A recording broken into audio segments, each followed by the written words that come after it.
Okay, we're recording. This is wrong. Yeah. This is Wrong Speed Record Chat number 30. We have Kunal. How are you doing, sir? Hey, I'm all right. How are you? Good. I'm. Where am I? I'm in Ireland. How am I? It's my birthday, so I'm a bit full of cake. Which I'm not usually full of cake, so I don't know. I might have to pop out halfway through to sort that out. But yeah, I'm really good. I mean, obviously, current situation notwithstanding, but yeah, we're in a charm position, I think. So yeah, all good. And where are you right now? So I'm in Ireland. This is where my partner's originally from, in a town called Skerries, which is about 30 minutes up from Dublin, if everyone knows where Dublin is. And we've been in Ireland just over a year. We were planning on moving here at some point. Then COVID started kicking off. You know, people weren't going back into the office for work. And my missus wanted to sort of help out with her parents, who are elderly. So we thought, why don't we go to Skerries for the lockdown and, you know, help out with her parents? You know, we'll probably be working from home anyway. And, you know, we had a flat in London, which was like tiny. So we were both trying to work. We've got a 3.5-year-old or 2.5-year-old at the time. So who wouldn't have been able to go to childminder or play school or anything like that. It was just like not looking good. So we started renting a sort of smallish house, and it was a great move, I think, because there's loads more space, there's less people. And yeah, it's really pretty. It's by the sea. It's just lovely. So yeah, I think it was a good idea to come here. So, and yeah, you're the country. Yeah, thanks for spending your birthday talking into a camera. That's absolutely right. Marvelous. I mean, also, it sounds like I haven't got something better to do. But this is a lovely way of spending it. Yeah, part of it. And you're now of the age where living by the sea is completely perfect and acceptable, yeah, right? Yeah. Oh yeah, fresh air. Not too much spending down. What else? Yeah, I mean, like London's wicked, but it's also not wicked at the same time. You know, the endless going around. Am I right in thinking you were going to correct me if I'm wrong? Born in Birmingham. Yes. Oh yeah. So yeah, born in Birmingham. Lived there till I was 18. Then did a year out in Bristol, working for Airbus. One of those Airbus, like an engineering thing. And then I studied engineering in London for a bit. Then I transferred to Bristol again. So spent a lot of time in Bristol. And then was in Bristol for like 7 or 8 years, and then went to London to do another course, and then was there until, you know, a year ago, and then Ireland. So up till now, Bristol was the smallest place I lived, and that Bristol's like, I don't know, 500,000 people. So, and now this place is 10,000 people, which is less than 500,000. So is it? Yeah. So kind of getting used to that. Yeah. It's I've written it down. Yeah, I've done the maths. It's like a lot less, but 10,000 people is like a nice amount of people, I think. You know, there's still shops. It's not like a street with a garage on and that's it. It's like there's definitely a garage and a supermarket. I'm trying to think what else there is. A lot of ice cream. If you live by the sea, you eat a lot of ice cream. Oh, it's loads of ice cream. So yeah. I'm trying to, as always with all these things, I try and remember where I first met people. And with yourself, I'm mildly confused about when I first met you. I have a weird feeling that we possibly first linked up somehow via maybe the Collective-Zine. I think so, yeah. Yeah, I was trying to remember, because I know you asked this question of the various people you interview, and I honestly can't remember the first time. Not that it wasn't a lovely meeting, I'm sure, but I think we were interacting by email a lot prior to meeting. Like, I think you were very kindly swapping records with me. Yeah. You know, so you started Johnson Family around the time I started my thing, and I think before social media, Collective-Zine was probably before Facebook and all that. It was Collective-Zine was probably the best forum for like, you know, the stuff you were into crossed over the stuff I was into. But it must have been a Hey Glossus gig, probably. I never saw Stanton, and I didn't go to those all-dayers that you've talked about before because I wasn't in London at the time, I don't think. So yeah, it must have been a Hey Glossus gig, I think. So the label that Kunal does, if anyone doesn't know, is called Superfy, and Superfy has been going for what, 20 years? 20 years, 21 years, I guess. Yeah, it started in 2000 officially. Right. So, yeah. So here's a release. Yeah. This is SF10, and it's the Trencher album, and it came out on 6 labels. Yeah. There's classic that era thing where 6 labels would all pony up some moolah. It's Victory Garden, Superfy, A Tree in a Field. I think they were Swiss. Swiss guy, yeah. His name's Marlon. Yeah. Yeah. Still going. I mean, I think. Actually. Action Index Records. That was a guy called Matt. Matt. I think he did a few things. He did a Trencher 5-inch. Trencher 5-inch with him. Yeah. Yeah. I have a feeling that he do the Roll Push Move compilation. On some different label, maybe. There's a Stanton song on it. That's all. That's what I know. And the other one is La Vida No Essemus.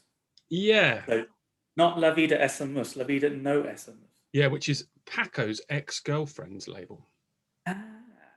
Yeah, I asked him about it recently. It was intriguing to me. Oh, and Johnson Family. And Johnson Family, yeah. And it's the logos are in order of who's put out the most stuff. Descending catalogue number. Oh, was that? Oh, I didn't know that. Okay. I didn't know that. Was that deliberate? But I do know the Elder Statesman to the left and the New Jacks. It came out on vinyl. Yeah. On 2 more labels.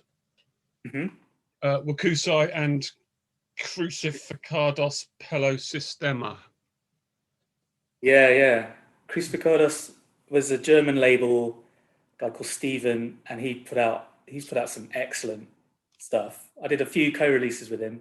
I think he was very busy, and I think he may not have sent various people some records. I don't want to badmouth them, but I think he was far too busy with the label. But the stuff he put out early on was amazing. Yeah. There you go. Look at that. Did that come out a couple of years after the CD, or was it the same time? I don't know. I don't know, but painted on one side. Yeah. And all the records is on. Hopefully not the side of the music on. But. And this is so this album we put out, and then Trencher signed to Southern. Southern put out their next album called Lips, I believe, and then Southern, without asking anyone, reissued this album. Well, we could have got our lawyers on the case, couldn't we? We could have talked to a lawyer. I don't know. But yeah, anyhow, that's Southern. There's no well, and maybe the recording was Trencher's to deal with. I don't know. Maybe, although we paid for it. Oh yeah, we did. I've got the contract. Still got the contract. Yes, I forgot about that. Yeah, and I swear to God, if it had happened the other way around, we'd be in prison. Let's get some weapons. Yeah, exactly. Right, I'm writing that down. In another country now. So so talk to me about Superfy then. Okay. How many releases have you done? And I don't know. Why? I don't know, because the catalogue numbers have gone over 100 now, but there's a few gaps. So I think actually maybe it's I released 100. I mean, when I say 100, I've co-released quite a few of them. Sometimes with like 6 other labels, and sometimes I've done the whole thing myself. It's like if I'm in the mood, if money's available, or sometimes I've done the lion's share of the pressing and all that. But it started off. I had some free time. I was at uni. It's not a great reason, but it was like I was at uni and I was kind of flunking, so I had to take some time off. And I thought, I'll start a label. Actually, what was the thinking? I don't know. I was buying a lot of records at the time, and I thought putting something out would be quite fun. So I asked people, how do you put that record out? 2 people I asked was this guy, Rich, who does Speedo Wax Records. Yeah. Long-running punk record label. He worked at Tempest Records in Birmingham. And he was like, heavy Brummie accent, like, oh, there's a place in the Czech Republic that presses records. And I was like, really? And I was like, that's strange. Didn't know anything about Czech Republic. And also when I was in London, at Rough Trade, they would give you an information sheet, an A4 sort of typed sheet, telling you how to do a record. It's quite an old school thing of like, get the lacquers cut here and then get your plastic bags from here. And it was brilliant. I was just like, oh, right, it's like easy. And because it was 2000, so CDRs were a thing, rather than getting this bloody lacquer done, which just sounds like a crazy archaic process and quite expensive. You could just send a CDR off and then they would just cut from that directly onto the metal, and then they use that to stamp the records and all that jazz. So actually the process was pretty easy, and it was quite cheap in those days and quick, as you know. So yeah, that first record I did was like heavyweight colored vinyl because it wasn't that expensive to do. And yeah, had them all laid out at my parents' landing because I'd got blank labels and I was going to hand stamp the A side of each one. Had them all laid out in a big row along the corridor, and it looked insane having them all out. Having 300 of the same thing that's a lot. That's a lot of things. So yeah, and then just carried on from there. Really, I realised quite early on that people weren't interested, but that didn't stop me. I guess I was like, this has been a fun process, and it's addictive. It's addictive buying records. It's addictive putting them out as well. So yeah, I just thought I'll just do the next thing. Maybe some money comes in, but it's as long as it was money I could afford to lose, which is probably not the best attitude in a way. But yeah, and here I am. I've lost loads of money by now, so I'm like really happy about it. So and lost loads of space, and the amount of time I've wasted. Oh, Jesus! What was the first release? What was the first release there? The first release, it was a band called Red Ghetto Sun. Oh yeah. Catchy name. They sent me a demo. I put an ad in Melody Maker, like a classified, like little text ad at the back of Melody Maker, and I got sent a few things, like a couple of really drab indie rock, which is nothing to do with the advert. And then Red Ghetto Sun, they sounded a bit like Melvins, a bit like Helmet, a bit like 16, kind of like sludgy, stonery stuff, but quite punk. And I was like, that's good. And so I just took a couple of songs off their CD and put it on the 7-inch. And I could have put a third song on actually, and now in hindsight. But and then I was like, and then this, like a few months later, this guy emailed me saying, oh, can I buy this record? I heard it on John Peel. And I was like, you what? And then I checked the website because the BBC would list the track list, and there it was. John Peel had bloody played it. I mean, I sent it to him, obviously. He hadn't just, found it somewhere. But yeah, that blew my mind a bit as well, And what's blown my mind is tape old Peel sessions. And I found the radio show that played the 7-inch. And so I've got him, talking about this. Oh, here's this record on Superfly Records, and cool. Him playing it. And I was like, oh my God, it actually did happen. So yeah. So I made one sale from that. So there you go. I've got that record. It's occurred to me. As soon as you said the name of the band, I was like, shit, I have that out. Yeah, and it's got an annoying, like a handmade tracing paper sleeve, the whole, DIY thing. And because it's tracing paper, it's totally floppy. And the record is actually what provides the structural integrity of the thing. So luckily it's like a dinner plate. But yeah, that was so fun. I loved it. So yeah. I've got some of your releases here. Yeah. And we can just quickly flash through them. These are probably I just picked out either my favourites or ones that were interesting. Okay. Okay. I'm going to start with this one. I've talked about this one in another episode that hasn't gone up yet, but is coming. Oh, really? Okay. It's coming up. I think it's number 22. It's with Tanya from Bismuth. Oh yeah. Cool. This album. Yeah, here, they're very good. Snowblood. A fine band and fine bunch of people. Lawgiver. Yeah. Yeah. So I did we both, I think both of us did CD and LP, and yeah, Snowblood, for those who don't know, like, I don't know, bit Neurosis-y. That's like, you know, doing them a disservice. But there you go. From Glasgow, I can't really think of many UK bands doing that kind of thing at the time. Now there's quite a lot. Then they're very good. Yeah, that first album is a banger. They got really, really good on the subsequent ones, and they toured a lot. So I have just to show that you did CDs as well. This is their yeah. Is this their second? That second one, yeah. So yeah, quite a leap. This is on Lawgiver Records as well, and Superfly. Yeah. CD version. Yeah. There's a double LP one of that as well. I think it's double LP. Yeah. Double heavyweight LP. It's like it's like busting out of there. Yeah, that's very heavy. But Colossus played with Snowblood. Yeah, Colossus played with Snowblood a bunch of times, and they always totally blew us away. Right. And they were like excellent people and an excellent band. Yeah. And I still bump into them occasionally, either festivals or when they're in other bands like Anodyne and some other bits. Anodyne's the main one, I'd say. Yeah, and they still set to crush. For yes, sure. they're great. Yeah, really, they very kindly let me accompany them on a tour. That tour that you played with them first time, probably in 2005, I think.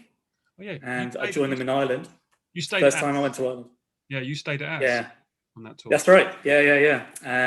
Very thank you for that. Yeah, it was a bar in Stoke Newington, wasn't it? I don't know. It's probably still there. Yeah, it was. I tell you what, it was. It was a gig that got moved on the day. It was going to be at the Swan, I think. Oh wow. Okay. And then on the day, the Swan was double booked, and I think Simon and Heather Wakusai might have been putting it on, and they panicked and they found a bar in Stoke Newington that I can't remember the name of. Oh, they put it on. Okay. I think so. Tonic. It's called Tonic. Right. Okay. That's it. But it's probably called something else now. But yeah, I think I met quite a few people for the first time at that gig actually. Yeah. That was later on in the tour.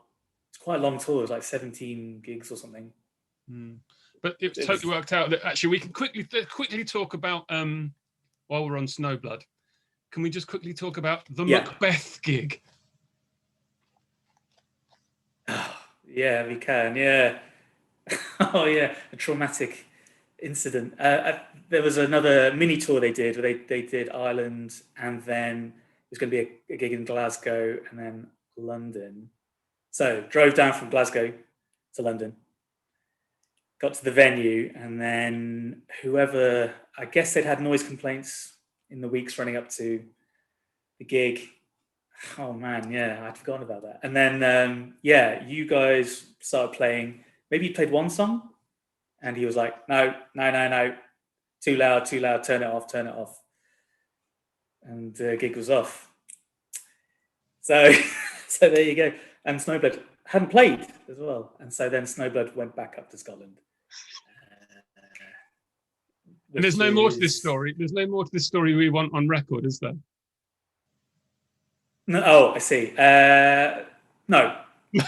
I tell you what. No. Let's not talk about it. Let's not talk about it.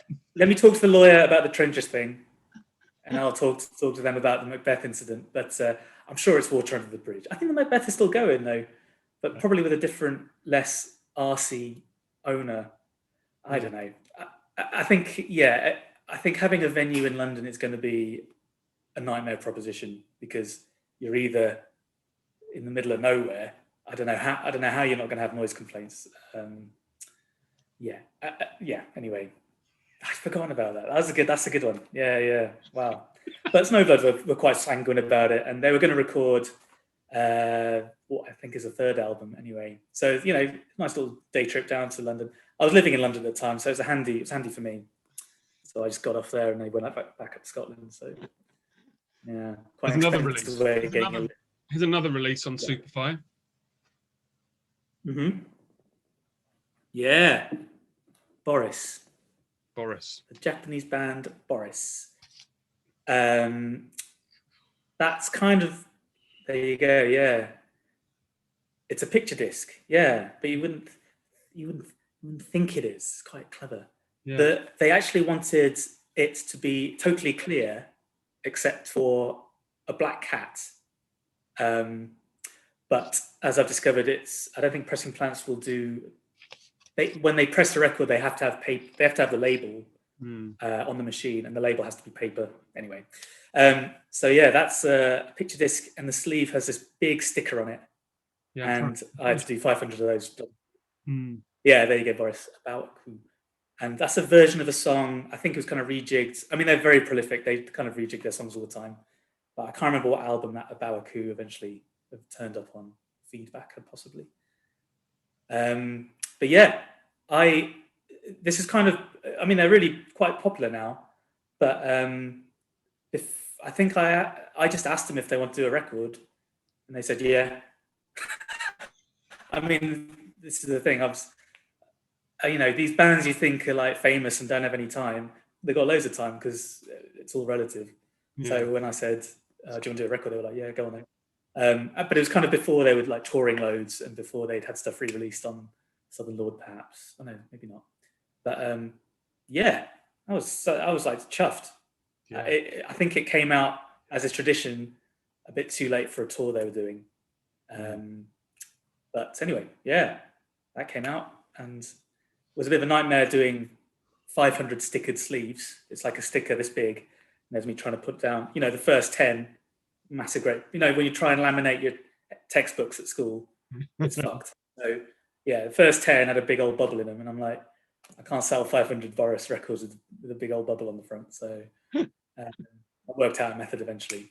But 500th one is perfect, yeah. Here's a couple more. These are both 10 inches, yeah. Which we'll talk about later, of course. But we have a Swarm split with Dim Liar, yeah. Swarm, I pronounce it, yeah. Swarm, Japanese. Yeah, that's another one done with that Crucificados label. Yeah, nuts. Yeah, Crucificados always went all out with packaging. Yeah. There you go. There he is. And there's me. Yeah. What can I say about that? I think I'm glad you brought that up. That's a wicked record. Like Swarm are unbelievable, like kind of emo-y, kind of grindy, insane vocals. They actually had a couple of different vocalists, both had insane voices from Japan. And they're still going as well, I think. They've been going since mid-90s or something. Yeah, well, it's you that put me onto them because I've got a CD album of theirs. White vinyl. Right. Yeah, white vinyl 10-inch in a gatefold sleeve. There you go. Yeah. if you're gonna do it but wrong, do it completely wrong. I mean, I've got one copy. I've got rid of them. I mean, I don't know if I sold them. I've got rid of them. And Dim Liar is a band that it's like they're a bit like Neurosis again. Again, that's a terrible description. But the bass player is the guy from His Hero's Gone. His name's Carl Auger, and he did the artwork as well. He's a painter, and he's done all that artwork. His artwork is amazing. And yeah, that's a. Are you the band name here? How are you saying that? That's Dim Liar. That's a D. Holy fuck! I think for 15 years I've thought that was all my A. I'd never known what the hell. That's an O. I don't care what anyone. It might be. It's art, Joe. I don't know. It's art, isn't it? So it's not Arial font, is it? Oh yeah, Oim. I love Oimilia. Yeah, omelette. Yeah, you've got. I've had an easy time reading the Japanese name, and there it is. Trencher Esquilax. On loads of labels, yeah. On 6 labels, on some transgressive records, who now release Songhoi Blues, Foals, and all that stuff. Right, because I was doing some self-Googling, as is my wont, and I was like, oh yeah, what other labels are on there? And yeah, I clicked on Discogs on Transgressive, and there's a big old Yeah, that's a massive label, like Folds. Yeah. Well, I'll get my lawyers on the case, and yeah, we'll Mid-March Records, Monotream Records, which we're going to come back to Monotream in a little while. Cool. Yeah. Crucified again. There he is. Upset the Rhythm. Yeah, which is a cool label, still going. And Superfly Records. And here's a question for you. Yeah. This is a Peel session. Yes. Let me ring the lawyers. No. I think they paid for it. They paid for the recordings, I think. Right, okay. I think so. And let's move on. No, and Esquilax are a Birmingham band who were like different each time I saw them. I saw them a couple of times. Yeah, there you go. Go hard or go home. Yeah. Yeah, it looks sweet. Yeah. Lovely. It's good record. Good record. Yeah. I'm only showing the gold. Yeah. Don't worry about that. I really like Esquilax. Yeah. I've got a couple more here. This is. Yeah. I wonder if I was going to ask if this was your biggest seller. Actually, here we go. Okay. Oh, big seller. I haven't had any big sellers, but I mean, what a banger! There's a spelling mistake on there as well. Is that Crucificatus again? Yeah. And calculated risk products. Calculated risk. I mean, I think there's. Yeah, unlicensed is spelt wrong. That's spelled wrong as well. To be honest, it was a bit of a rush job, but I think that album is unbelievably great. I mean, the guys from Narcosis are crazy. That's a bit rude to say, but they were crazy. But they're very, very nice, and I think it's very human. You know what I mean? Like, I like grind. I like music that's fucking fast, but Narcosis, a lot of humanity there. It's kind of, it sounds like it's just falling apart. It's collapsing. It's like barely keeping up with itself. I think they're brilliant, or were brilliant. Was it a big seller? I think they would play with some big bands. They did that tour with Pig Destroyer. Gosh, I mean, they would, again, at the time, there weren't many bands doing stuff that fast or that harsh, or they're just crazy band. Loved it. Yeah, it's a gnarly record. It's really excellent. Yeah, really gnarly. Song titles are brilliant as well. I was just them, but I was a bit fearful of them. I didn't want to read them out in case I got halfway through and realised it was going to be racist or something. But I don't think it would. Yeah, you please tell me if I'm saying anything too racist, sexist, homophobic, anti-Semitic, or the other ones. But yeah, you can't say anything now. If you're into like sort of kind of grindcore and stuff, I think this is a pretty seminal work. So yeah. They got a Discog CD on Earache called Best Served Cold, which has like 89 songs on it. So yeah. Bargain. I think let's just move on from your label. Yeah. Now. Although I did have a couple of others, I just wave them. I think the Endless Blockade. Oh yeah. I think this is good, and this is just by you. That is, yeah. I did 1,000 of those, and a pallet. It came on a pallet. That's the first time. I mean, I was like looking at it, going, "Holy, how am I going to get this upstairs?" I lived in a flat up 3rd floor, and it was like, "Here's your pallet." Anyway, yeah, and the artwork is amazing on that as well. That's a guy called Brian Livotti, who was a singer in a band called Watchmaker, who are wicked. Yeah. Anyway, I shouldn't be talking about Watchmaker. I should be talking about Endless Blockade. Endless Blockade, I wanted to do a record with a band called Shank, who are Glasgow thrash nightmare, amazing band. There you go. Yeah, Shank, Iron Lung. Yeah. And I was in touch with Andy from Shank. Andy, who's also been in Ebola and something else. Loads of bands, and they escape me now. Anyway, I was in touch with him, and he said, unfortunately, Shank has broken up, and I've moved to Canada, and I've started this new band called Endless Blockade, and maybe you'd be interested in doing that. And I was like, yeah, go on then. And it's wicked, yeah. The album after that is a masterpiece. Yeah, the album after that is called Primitive, and that's on $20 Spin Records, which is interesting pairing. And you know, they were doing fast, you know, power violence, hardcore stuff with loads of noise, because Andy's big into both. And you know, the marrying of the two things. And nowadays, you get a lot of bands doing that, I think. So I think Endless Blockade are a real influential band. But what do I know? To be fair, you've released a shitload of really excellent records. Yeah. When I was just digging through stuff just then, I mean, I don't have everything on the label. I do have quite a lot, but not everything. And like, what section? Even like the Army of Flying Robots. Yeah. Like, what a band! What a band! Yeah, just yeah. You know, just great people for a start. Lifers, they're still doing it. They're still doing stuff. Again, harsh, emotional, hardcore. Like a lot of bands weren't really doing that in the UK. They would play a lot. They'd go play places that you wouldn't expect otherwise. Did you? Yeah, they were doing it. Were you in London when Colossus played with Army of Flying Robots at the Grosvenor? It was probably no, that doesn't ring a bell.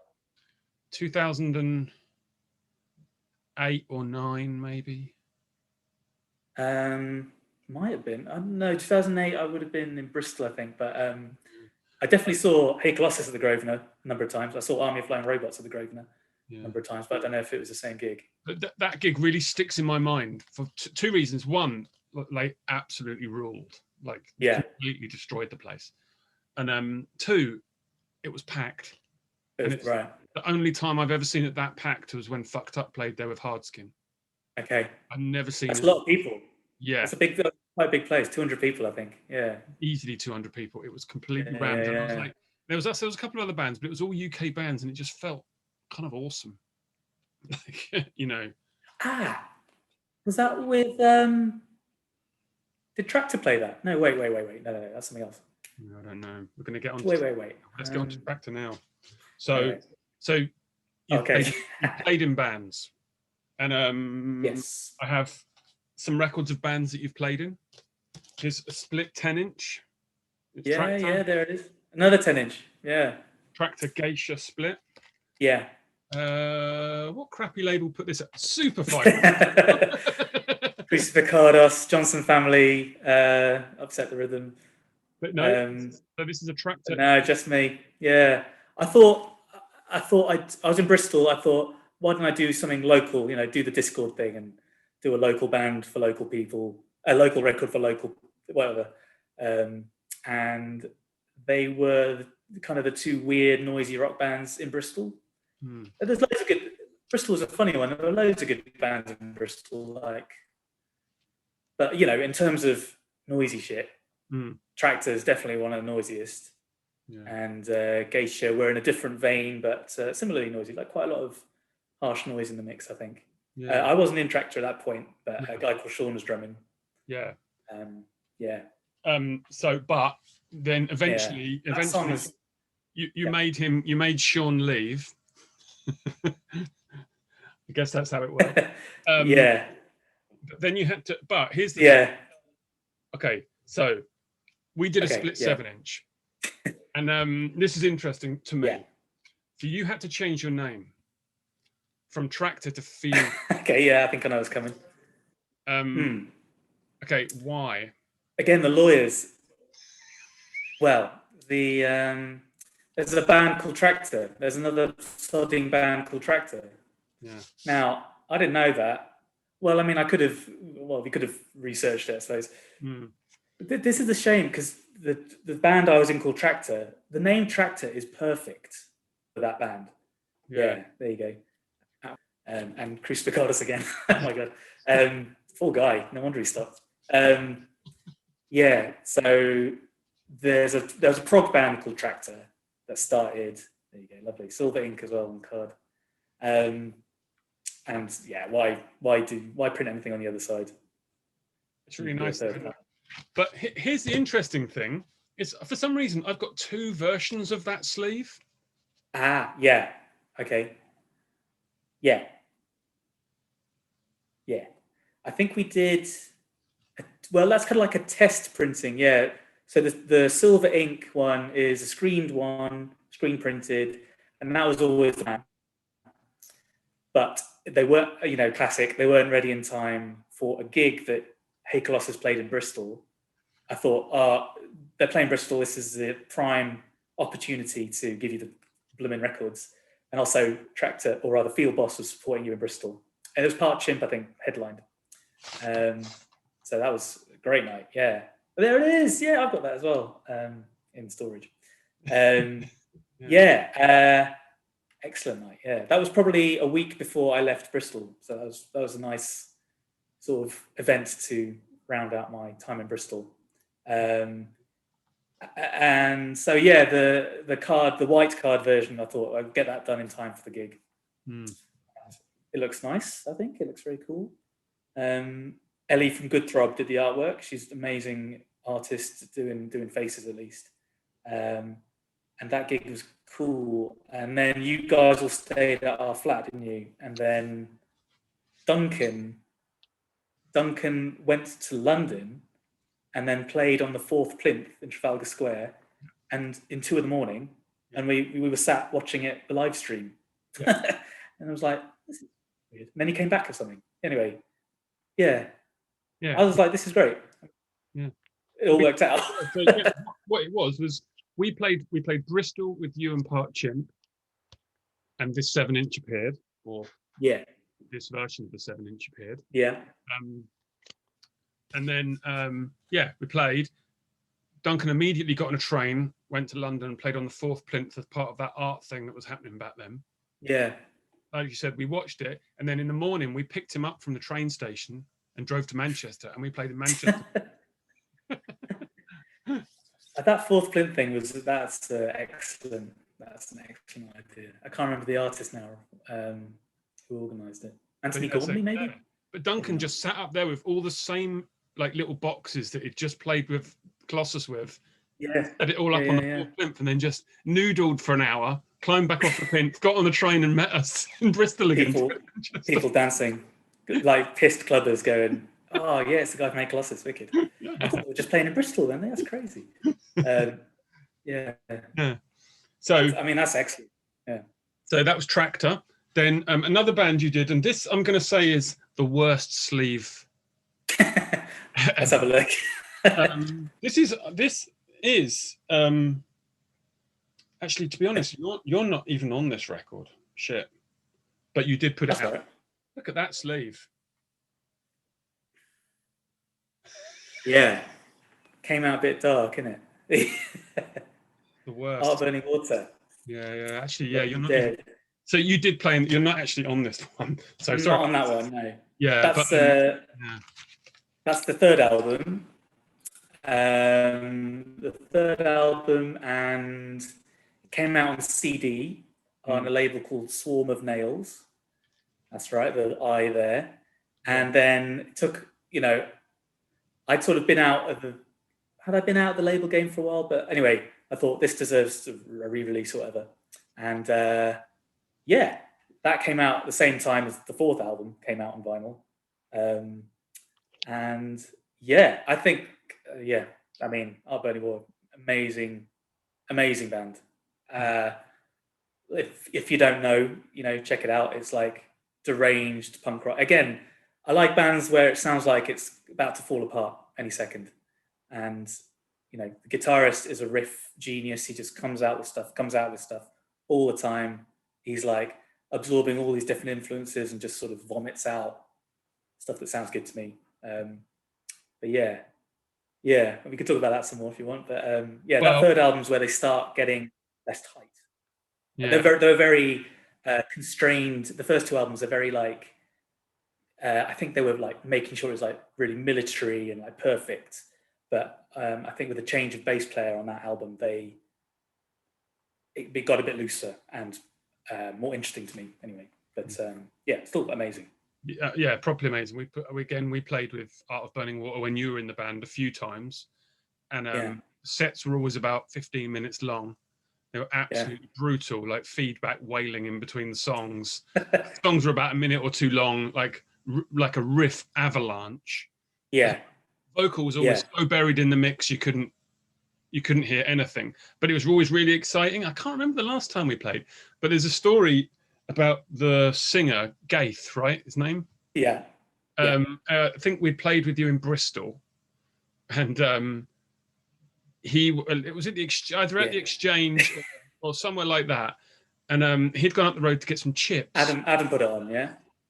Oh, almost certainly, He went up the road. Yeah. You know this story? He went up the road to get some chips, and he went into a chip shop. Yeah. Everyone knows the chip shop near the Exchange. Goes in there, orders the chips. Goes, I haven't got any money, so I've lost. I had a tenner, but I've lost it.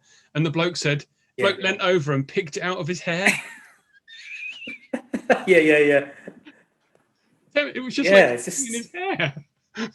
Who knows what else is in there? He could be a rich man. Yeah.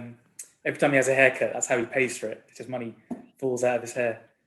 I mean, I think that kind of sums up him in a way. Yeah. Right. Yeah, kind of a little disorganized. Great at riffs, but like holding on to money, not so good. But I've got and here's another band you've played in, and this is a band who I never saw, and the reason I never saw is we played the same gig at the same time. Yeah. And it was at Supersonic, 2019. Yeah. We played in one room, and you played in a different room at, well, half an hour's time difference, so essentially the same time. Yeah. And here we are. We're on the same page. Look at that. Savage. There you go. That's the one. Oh, what a shame! What a shame we couldn't see each other. But that's the way of festivals, isn't it? And to be honest, we were cacking our pants, like you know what I mean. Like it's. Yeah. I mean, to play that was an unbelievable honor. Yeah. Yob, spoke to the guy from Yob. He's really nice. Yeah. He must have been like, who are these people just hanging out, drinking all the beer? And we were just like, we're in a band. There were like 5 people who shouldn't hang out, you know.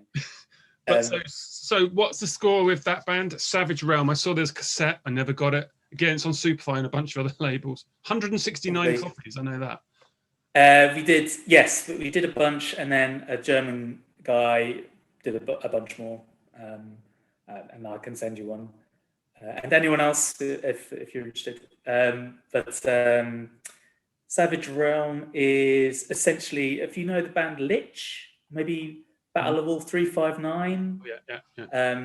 Sam Fairclough. Anyway, Lich was it's 4 people from Lich who played loads of gigs in London all the time. Super down-tuned, heavy, short, fast songs, kind of that 90s style, American 90s style. They had some leftover riffs when Derek went back to the States, and they kind of wanted to do something a bit more metal. Bass player moved to guitar, Gabby moved to guitar, and then they were like, do you want to play bass? And I was like, yeah, go on then. And it's super fun. I wouldn't say dysfunctional, it's just that everyone's in different parts of the country. Of course, it doesn't help that now I'm literally in another country, let in different parts of the country. But we'd get together quite sporadically, and it's quite fertile coming up with stuff. I mean, I say that, actually what I mean is that Ollie and Gabby are the ones that are the main riff people. Like my contribution to bands generally is not musical, it's generally like I'll drive us places, or I'll organise shirts getting printed. That's usually my input. That's me as well. Yeah. I haven't written a song. I've never written a song, to be honest with you. I've never ever written a song, but I've been in all these bands, which I enjoy. What was I saying? Oh yeah, so Savage Realm, and I don't know, we just play the odd gig now and then. The tape came together pretty quick. I mean, we've got more stuff to record, but I don't know when we'll do it. That's the plan, is to put out a 7-inch or something, or a 12-inch. But yeah, it's pretty sporadic. I mean, everyone's so busy. Ollie's a teacher, so he's crazy busy. Sam and I both have children. I've said that after the teacher. Like, being a teacher is probably not quite as busy as having children, but I don't know, maybe not actually, in a way you have lots of children. But they're so nice. I mean, I'm a little bit of an outsider in a way with that band because they've all known each other for absolutely ages. They're all from the same part of the country. They're all from Kent. But yeah, it's lovely. It was lovely being in that band. So yeah, well, when we play, it's like that must have been well, we loved playing it. Oh, I imagine you must have loved the hell out of it. Oh my God, Supersonic.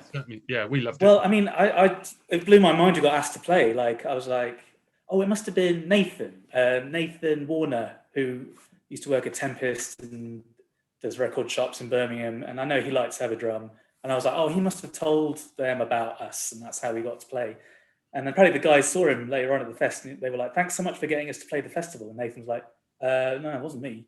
And it was because Lisa, who runs Supersonic, heard us and liked it and wanted us to play. And I'm like, oh yeah, of course you did, because that's how they roll. You know, they're organised and they put their money where their mouth is. And but you know, we had a 45-minute slot and we only have 20 minutes worth of music, so we played twice. No. So we started late. We cut into Yobs, you know, hour and a half. But no. So, and there's one other band that you've done. Oh yeah. God, sorry. Yeah. God. Yeah. And we were in it together. I know. Yeah. And it's crazy. You're not going to be able to see this, but it's Regions. Yeah, we were the tightest rhythm section in Reigns, and it's on. And here we go. Back to Monotream, who co-released a Trench at Esqualade. So for one tour of Europe, and did we play some other dates? I can't remember. We were bass and drums for Reigns. Played London and Cambridge, and London another time. Okay. I think. Yeah. And that's about it, I think. I think we were going to do some more, but I think it didn't happen. Yeah, but we did. Yeah, I mean, we did tour Europe for a good week. Yeah, I mean, that was so out of my wheelhouse. I have to thank you for recommending me to play, because my drumming style, I would say, is I'm not exactly frilly. I just play the beat, but I guess it was more a visual component because it's sort of funny seeing, because Reigns is a funny band. I love the talk you did with Tim and Rue, by the way. I've got so much time for those guys, but it's a funny band because it's sort of like, kind of like, it could be people hunched over a laptop, but it's sort of mixed with its kind of rocky proposition as well. So having other band members makes it more visually appealing, I guess. If we are visually appealing. Look at us, absolutely. Yeah, look at us now. Yeah, we've both been to the same hairdresser. This is a grade 4 by accident, actually. But it was interesting playing to that because I was kind of playing to a backing. So I had the headphones on, kind of playing along to a pre-recorded thing in order for the samples to all come in on time and things like that. And it was, in a way, quite tight, had to be quite military in a way. But yeah, it was just great. I mean, I think Tim is a really incredible guitarist, like one of those super underrated guitarists. Like the way he plays, he's really wrenching out some unusual sounds. I'm sure he won't like me saying that, but and that tour of Europe was so fun. Like, just like running the gamut from like a small DIY gig in a little underground place in Lille to like playing Nantes version of the Tate Modern, playing, and the night before playing to some of the most pissed people I've ever seen in my life, carrying drums through a crowd of people. The fighting couple that played, where was that? Rennes? Was it Rennes? Rennes, yeah. We played the bar in Rennes on something called the Rue de Soif. With S.J. The Rue de Soif means the street of thirst. Yeah. That's it. Yeah. S.J. Easel, another Bristol guy, really good guy. Yeah. And there was a couple of we played with him in Paris as well. And Paris was a funny gig. Oh yeah. Yeah. That was excellent. It was like being a proper band,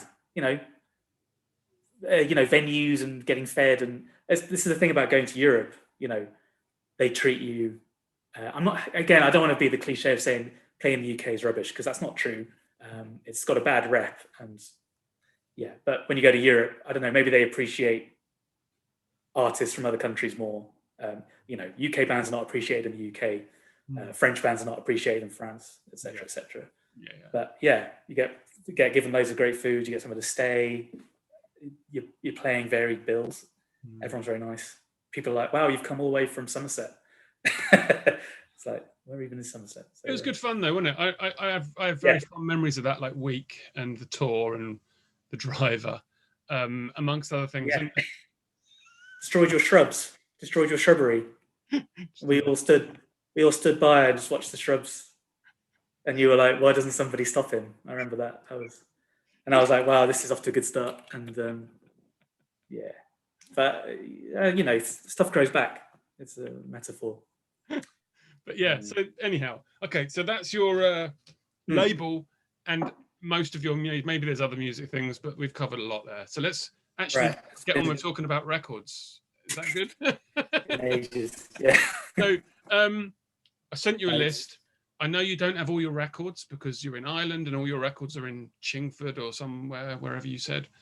In another country. Not this country. You've got some. So this is good. So let's go through it and see how we go. A record from your favorite record shop. Cool. I grew up in Birmingham. So I guess the first record shops you go to are the ones you have the fondest memories of. I think you had someone else from Birmingham. Maybe Lisa Lavery was from Birmingham. And she mentioned the ones I'm going to mention. Like, I think the circuit would be Swordfish, Tempest, maybe Virgin, Megastore if you're feeling frisky. HMV was there as well, and then Plastic Factory down the road. And now Tempest is the one. Tempest is my favorite one, or was. But I can't actually specifically remember a particular record from Tempest because I got so many from there. So Plastic Factory is another great one. Swordfish was also good, but quite proggy. But Plastic Factory I'm going to mention because I can actually remember the things I got from there. And they were Carp CD, the self-titled one. CD by a band called Handsome. Handsome was like a super group featuring Quicksand and Helmet People. Yeah. I got the Shellac records from there. The Shellac 7 inches, the really difficult to open ones. And I got the self-titled Today is the Day album from there. For cheap, it was like underneath, it was in the bottom crate or whatever. But the Carp CD, that's still one of my favorite albums. It's like that first, like what an opening riff, like it's fucked. So the guitar tone is like, what is this? It's like, I thought it was broken. And that's a funny one. You can play that to anyone and they go, whoa, that's a riff. And then maybe they hate it. But those are, and that Today is a Day album, Today is a Day, crazy. Those first few albums by them, wow, just like, where did they come from? Absolutely alien. What's your they're still going, which is frightening. How would you say you got into like that sort of music? What was your in point for like heavy music? Right. So I guess at school, the cool kids went to Nirvana. And I think when I'm a little bit younger than you, so, maybe my frame of reference is ever so slightly skewed. So, I think when I was getting into buying stuff, In Utero was out. So I think I started with In Utero. Then it was like Smashing Pumpkins, Soundgarden, Super Unknown, all the big, it was grunge kid basically. And so I got all that stuff because you could get that stuff quite easily. And then I got a Quicksand CD. And the reason I got the Quicksand CD, Slip by Quicksand, was it was on a major label, so it was readily available in massive shops. But I saw it on Beavis+Butthead. So it was Beavis+Butthead. We didn't have MTV at home. No. Beavis+Butthead was on late night Channel 4. And in one of the episodes, they had a video for Dine Alone, which is this wicked song off Slip. And I was like, this is a great, I was like, it just immediately got in my head. And they looked like normal guys. They were like, looked like me. They had jeans and t-shirts on. And I thought, I thought music like that was made by people wearing corpse paint and things like that. And on the same episode, they had a Clutch song from an early album. So I got a Clutch CD as well, a little bit further down the line. And Clutch, I guess, got me into more stonery stuff.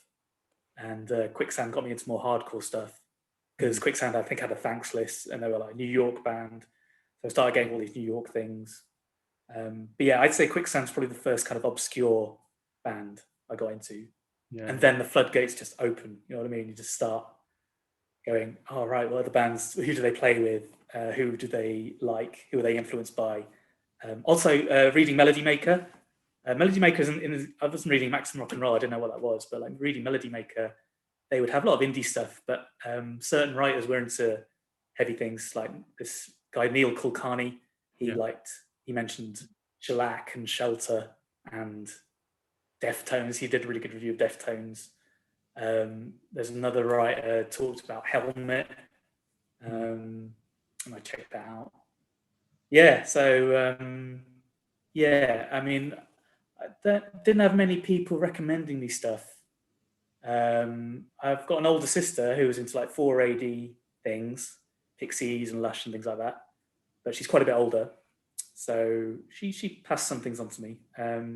But yeah, I think Beavis and Butthead, seriously, they would show snippets of videos. I watched Beavis, like, that's wicked. Yeah, I watched it as well, because I used to work at a pizza place, and I'd get home at midnight. I was like, from at the age of about 16 to 22 or something, I worked at Perfect Pizza in Chesham. Shout out, right. Perfect Pizza Chesham. That's a lot of pizza. Did you eat a lot of pizza? I got masterful at spinning them, and dropping them. Right.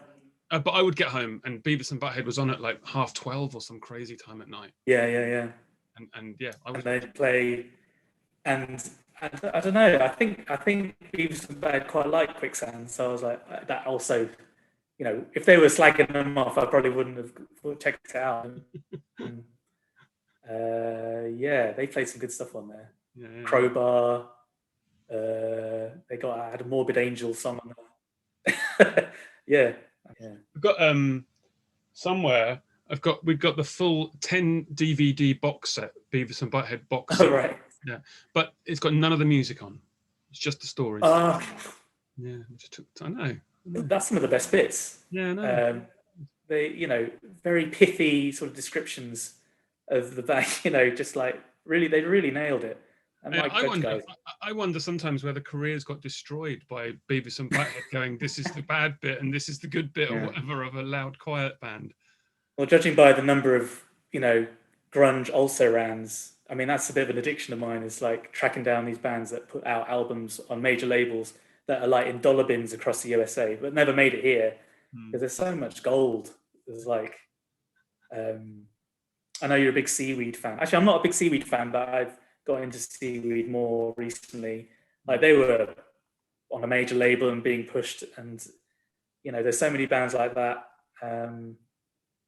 that would have been on Beavis and Butthead that they just like get lost in the mix because so many bands got signed. Some weird bands, it's funny, crazy got signed to big labels. Yeah, no, oh god, yeah, there was the gold rush of 93, 94, 95. Yeah, Jawbox signed major. A lot of bands did. Like Jawbox, sorry, one of my favorite bands. Yeah, and here's a band that did. Didn't they go major label? Yeah, they were on Amphetamine Reptile, and then they went to don't know, Warner Brothers or something for Meantime, the album before that. Yeah, this is on. And I'm glad you. I'm glad you brought that one up. That's one of my faves. Is that double 10-inch? Is it? Yeah, this on. Yeah. I think the vinyl is on Amphetamine Reptile. Oh, okay. But right. Manufactured by special arrangement with Interscope Records. Interscope. Okay, there you go. Yeah. That's that one is. I got that album early on because Helmet would often get name dropped quite a lot. And I guess they were on a big label as well. So I'd see the CD, I had a luminous green CD case. And I think that was the first album I ever got that had shouted lyrics. I'd only ever heard sung vocals. And so the second song on that is like, he's shouting, and I'm like, what's this? And I'm like, and it was like weird, it was jazzy, and I thought, I don't like this. And there's a classic case of, I've spent 11 quid on this, I'm gonna get my money's worth. 11 quid is a lot back then. I think it's about 100 quid now. Anyway, I'm gonna listen to the CD until I like it. And then it revealed itself to me. And I know you've talked about this before, how, do things have an opportunity to reveal themselves to you over time? But that's a crazy album. It's really emotionless. I love its lack of emotion, and it's totally abstract lyrics. And totally. I'm just gonna let the dog out there. For me, I prefer the previous one. Right. Meantime, right? But like seeing them live and stuff, they were kind of so like normal looking. And earlier, they're just like this sort of hair, maybe a hat, just a t-shirt and shorts. And they were tight as hell. I mean, machines, inhuman. Hardcore. That's what I love about hardcore. It's stripped down, get rid of the nonsense. I think I'm veering towards nonsense again as I get weaker and older.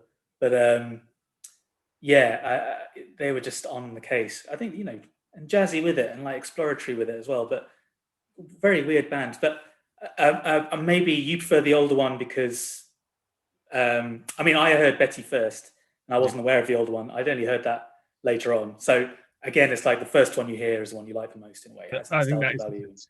I bought Meantime when it came out.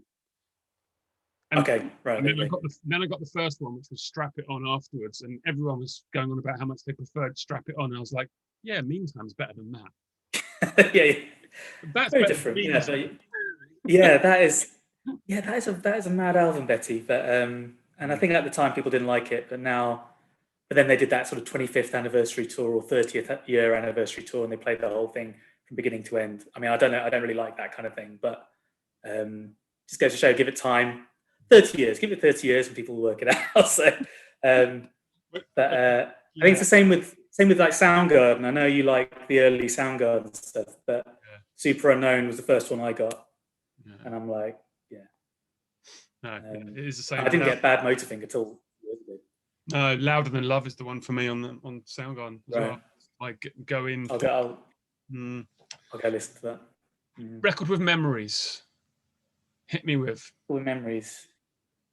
But the memory I've gone for is the first one I mail ordered. That's not a very emotional connection, but I was like, I really wanted to. I got into Jawbox, and they'd broken up by the time I got into them. And then Jay Robbins started this band, Burning Airlines. And I was like, perusing, going to Tempest, looking in the 7-inch rack, seeing if they got Burning Airlines. For the record, I have a Jawbox record here. I thought there you go. Maybe we'll talk about Jawbox. Yeah. Lovely. And I was like,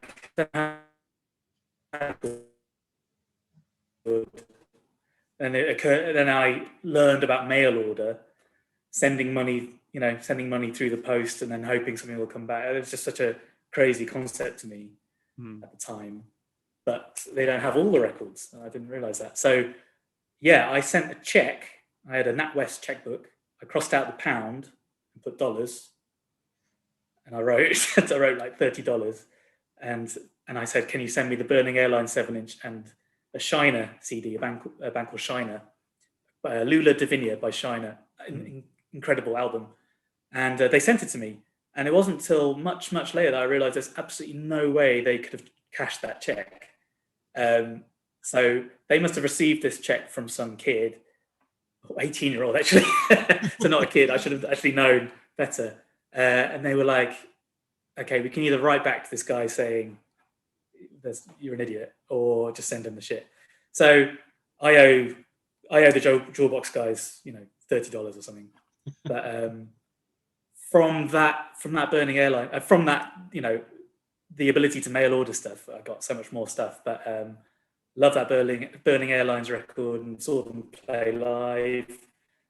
Maybe you're at that gig upstairs, the garage. I'll tell you who it was. Braid.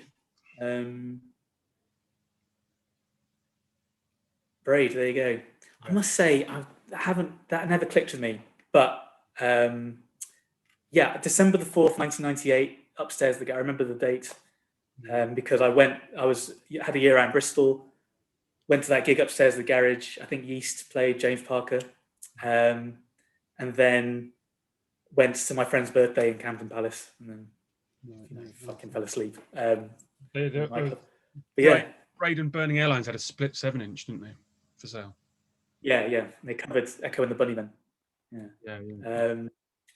And the Shiner CD is still one of my favourites, and those guys went on to do Life and Times, if you know the Life and Times.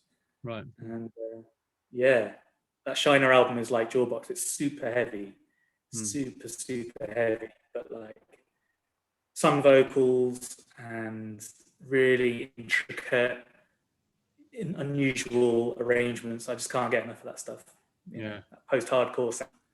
Love it, but they're really heavy.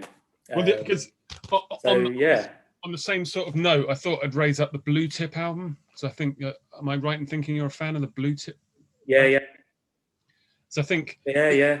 I really like Bluetip.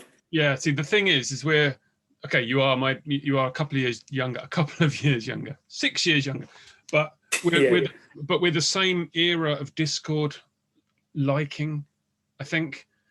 So we quite like the mid period, like. Okay. Yeah. You know what I mean? So we were like. Yes. Bluetip and all the bands around that time, Kerosene 454. Yeah. And love that band. Yeah. And anyone who was a bit older than us was like, "What are you doing liking all that? You should like Faith and Void and all this sort of stuff." Bag Nasty, Rites of Spring. But this was our era. The 80s. You can't help it, can you? And yeah.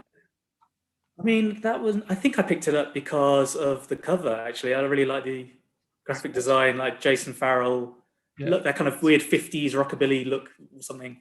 Lovely cover. And it was like tuneful but noisy. I was big into Fugazi, and I was like, what else sounds like Fugazi?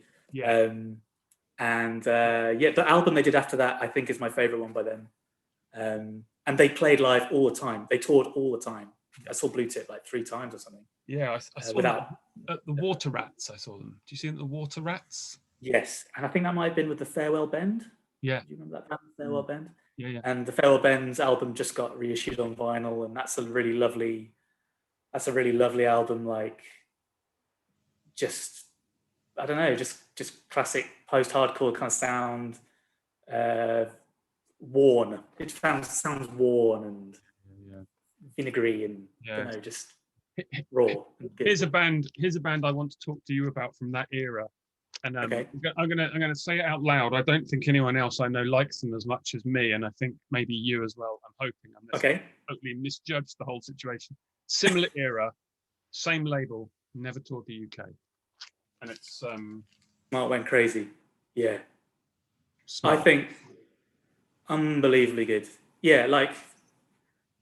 Okay, I'm going to go out on a limb here. I reckon the one you've got in your right hand, Con Art, I think that's the American OK Computer. That's a big statement. I'm just saying, because it's like the same year, I think 1997. And it's like, it goes from, it's so good. It's like 75 minutes, not one bad song.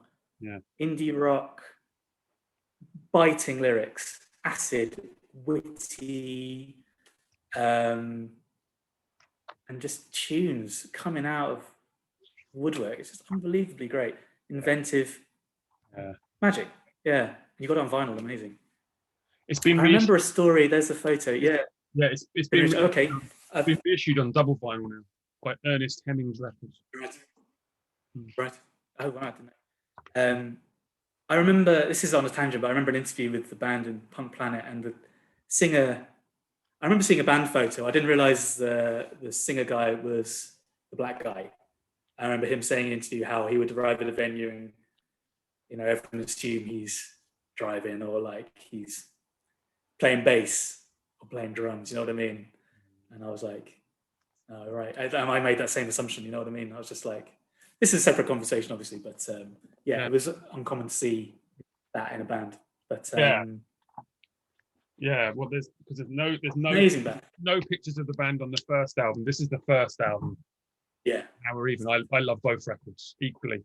I've got the CD of that. It's got a sort of bonus EP where they all 5 members do a song each, and I think they play. You know, each member plays all the instruments on the song. And, you know, some of them can't play drums and stuff, and it's quite neat. Oh, you know? And they've got cello in the band. You know, cello is always great for some added pathos, automatic pathos. Yeah. Stick some cello on. Yeah. But yeah, it's a real witty, biting band. You know what I mean? Like these 2 records. I think saying it's okay, the American OK Computer. Yeah, I think these 2. No one talks. Yeah, I know they did a band. Cool. Yeah. Yes. And it's a shame that it's only me that realised that. But the band they did after that, I think, got a bit of attention, didn't it? I don't know, Beauty Pill. Yeah. They're very. I didn't connect with Beauty Pill as much, but they are very like, oh, these people went to college kind of bands. You know, I don't know. It's brainy. I think Chad Clark is the singer, right? And I think he records a lot of. Does he record a lot of bands in Washington DC? I think so. I think he does a lot of the remastering, a lot of the Discord remasters. I think it's him doing it. Yeah. Again, I could be wrong. I don't know anything about that stuff, but yes. I know Discord have like redone a lot of their albums. Yeah, it's the beauty of that. Say again. Discord thing is. The beauty of the Discord thing is, so Chad Clark is remastering and whatever, a lot of the Discord stuff, and Jason Farrell from this band does maybe a lot of the art as well, doesn't he? Yeah. And have you heard Red Hair? Yeah. That his new band Red Hair, brilliant, just brilliant. And those guys are in their, God knows, 50s, 60s, not 60s, probably 50s. But that's better. Such a great sleeve. It's a lovely sleeve, yeah. And they would play with the packaging on the CD versions as well, because I'm a kind of CD guy rather than a vinyl guy, but, you know, they would die cut stuff and have things reveal, and it was just, had that kind of 50s, I don't know, 50s product design kind of aesthetic. They look kind of... There you go, yeah. And live, they were always great. I saw them, I mean, they toured all the time. Yeah. And they even called this album... Garage. Yeah, they even called this album Discord 101. Yeah, it's nice. A nice number, symmetrical looking number. Yeah, love that band. Yeah. Hit me with a bargain find. Oh, right. Now, what did I think? Now, the obvious answer is I got Fleetwood Mac Rumours for 20p. And it was like it was just in good nick. And I was like, oh, I've heard about this album. I'll get it. It's 20p. And it was like worked and scratch free. And I was like, I've heard all of this. I didn't realize this song was by Fleetwood Mac because my musical education doesn't really cover. It probably doesn't cover the same thing as most people growing up in the UK. Because my folks weren't really into that. They're from India, and so they just played Indian pop all the time, which is not bad. It's just very shrill. But like, so there wasn't much Fleetwood Mac going on. But bargain-wise, probably not monetary in a monetary sense, but there's a lot of trading going on. I would trade all the time. And there's a guy who traded me a Godflesh, the first Godflesh record. And what was nice was like, he's like, I don't really get this music. I'm not really a fan, but I know you like it. Would you like to trade something for it? And I was like, yeah, go on in. And I don't know if it's actually worth anything, but I kind of like, that one popped into my head because I remember the exchange of like him saying, you would like this. I'm like, I'm happy for it to go to a good home. So there you go, Godflesh. And I was like, wicked. I don't know where, I hadn't seen it on the shelves anywhere. And what's funny, it was on Swordfish Records, which is like the record shop in Birmingham, because they put out a bunch of stuff back in the day. But yeah, I mean, in terms of trades, like doing the label, because I wouldn't really sell a lot of stuff. I'd do a lot of trades and then sell other label stuff in the UK and so on and so forth. And I've got so many good things through that. And so in a way, that's free, maybe. Yeah. Or for the cost of a record that I've put out, I've obtained things I never would have heard of. Yeah. One of my favorite things from trading is a band called Carrion, which is Carrion, and it's a CD called The Crime of Idle Hands, and I really recommend that. It's got a link with a band called Multicult, who are on Learning Curve Records, who are your label mates. So Carrion CD is just like beginning to end, again, a riff avalanche, perfect, and the guitarist is like doing crazy stuff on the guitar, like proper Arabic sounding guitar lines and big power chords. Total genius. And yeah, Multicult are a much tighter proposition, but they're worth checking out too. So I'm bigging up those. But yeah, Fleetwood Mac is the answer. But we traded in the early days when we were a family. Yeah. We traded, like, so we had like the Colossus stuff, and I don't know what else you might have been interested in, but you certainly took things. And to be fair, the Superfly stuff I've got is probably from trading with you. Yeah. Trading wasn't something I had planned, or running a distro wasn't something I had planned, but you know, at the end of the day, it's a nice thing to do. I think it's really nice. Like, you know, at least I'll check something out I wouldn't have checked out otherwise. Yeah. You never know. You never know what you might discover. It's a lot easier to discover stuff now. Well, but if someone's taken the time to put it onto one. Yeah, I didn't bring it up, but I would say that the Swarm album is something that I picked up from you, I bought from you, I think, SWARR. Right. We showed the split 10-inch earlier, but there was a CD album. Yeah. You had the CD album in stock. With a kind of mouth on it, with a crazy collage on it. And yeah, that's called. And yeah. And I bought it from you, and it's a hefty piece of work and quite bananas. They're bananas, that band. Yeah. Yeah. That's the old vocalist. He sounds like he's dying. Yeah. Sounds like he's gargling. He sounds like he's throwing up. Yeah. That makes it sound bad. The riffs are just destructive. But and then they've kept going. They've done more albums. They put out one last year or 2 years ago, and they started in like 1995 or something. But what was I going to say about that band? Yeah, they're just excellent. Madness. And because they're from Japan, it's kind of impossible to find out information about them. And they don't know if anyone else likes them. No, it's you go on the websites for these things, certainly back then, and you would be absolutely none the wiser of what the hell was going on. Yeah, Google Translate isn't. Yeah, if you can even find the websites in the first place, but yeah. Actually, it brings me onto a band that I think you like, and this was a similar vibe back then as well. They were like a cult band, and still are in a lot of ways, and no one seemed to know anything about them. But oh yeah, it's a similar sort of deal for me. I had no idea what was going on. Yeah, corrupted, man. Yeah. I mean, when I first heard them, I was like, oof. Yeah. Just flattens you. Yeah. I think I heard their shorter form stuff. Their early stuff is like, 5-minute long song, just like a riff, just a really perfect stripped down riff, like a hardcore band. Yeah. Yeah, look at that. That's a reissue on Throne, I think, of a CD that came out in the 90s, perhaps. Yeah. And I don't know if it's like a slightly rejigged version, but I mean, they would do 5-minute long songs on 7 inches on like Eastern European punk labels, which were just wicked. And then they would put out a double CD. They did an album called pronunciation's bad, but Lenandos de Gusanos, which is like an hour-long song, crushing, crazy doom. Then the companion CD is like an ambient piece. And I'm like, what is this band? It's like art. It's like proper arty. So yeah, but they were able to, bring it with a crazily tight, simple riff with a few notes in, but it's just like catchy but heavy as hell. Yeah, love that band. It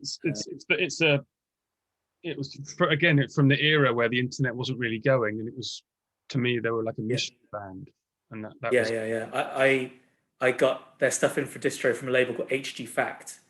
I'd go to the post office near uni, get out, some dollars, and then put it in an envelope and send it to Japan. And then he would send some corrupted CDs back and some Swarms, maybe not Swarm stuff, but stuff on his label. And I don't think anyone else was really. No, I don't think anyone else was distroing corrupted stuff at the time.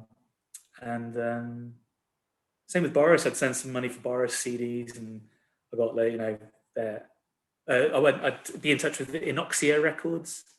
That was like their mate, and they put out a bunch of Boris stuff, like the KG Hino collaboration and Flood, this album Flood, which is a really lovely album. But yeah, Corrupted. And Corrupted did a split with Discordance Axis and 324, both excellent bands. Discordance Axis, amazing band that everyone knows. And 324, like brutally heavy grindcore band. And oh my God, Japan, man. Yeah, Japan is on the case when it comes to delivering this mad music. But there's a really, if you're on the YouTube, just Google, look up Corrupted at Gilman Street. It's like late, maybe 1997, maybe slightly before they're getting into the longer form stuff. It's wicked. The singer is going nuts, and it's beautiful, just beautiful. I just, I'm like a normal, relaxed person, but I just can't get enough of. No, well, this is the thing. I kind of so your job, or certainly your job when I first met you. Correct me if I'm wrong. Okay, two things. Okay, one, you have some patented parts to do with aeroplanes. I don't know if they used it, but I'll just say yes. So I worked for Airbus, who make planes, and there's a big drive to come up with new ideas, and they would give you a cash bonus. Because Boeing, who are the American rival, there's only two companies in the world that make planes, Boeing and Airbus. In America, they have a mad patenting situation where they just give them out willy-nilly. And so if Boeing can do a thing, Airbus can't do it. So the optimum engineering solution is often not available to you because Boeing have bloody patented it. And so I came up with this idea of like, why don't you just sort of glue these things together and things are in sheer tension and not, whatever. And then they were like, yeah, cool, we'll patent that. I think they were desperate. It wasn't that good an idea, but I was like, all right, cool. And I got a little cash bonus, so I was like, wicked. I forgot about that. Yeah, planes. It's been a while since I worked there, and it was nice having an engineering job in a place, because engineering jobs tend to be in the middle of nowhere, where the factory is. But Airbus was in North Bristol, and Bristol was a cool place to be.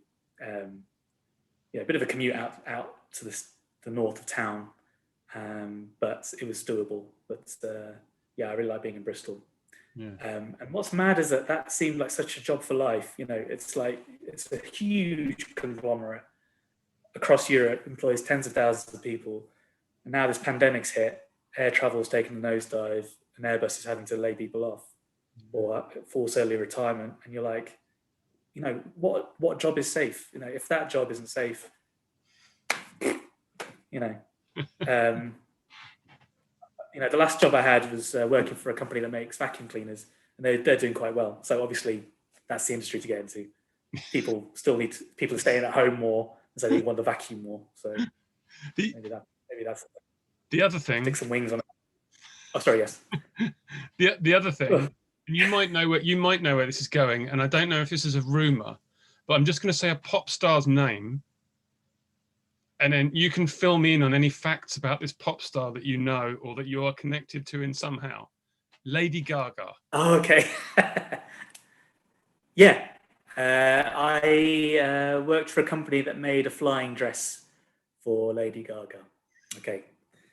Bye now. No, that's, yeah, it was, I forgot about that. That was, it's like Lady Gaga has a stylist or a team of stylists, and this duo in the UK had a sort of in with them, and so they were kind of their exclusive ideas house for concepts of different clothes that she would wear. And for her art pop album launch, we came up with some concept dresses for her to wear. One of them was like plastic arrangement that would blow bubbles. Another one was like it was like a rib cage, and it had these mirrors on, and the mirrors would like flutter about in different various patterns.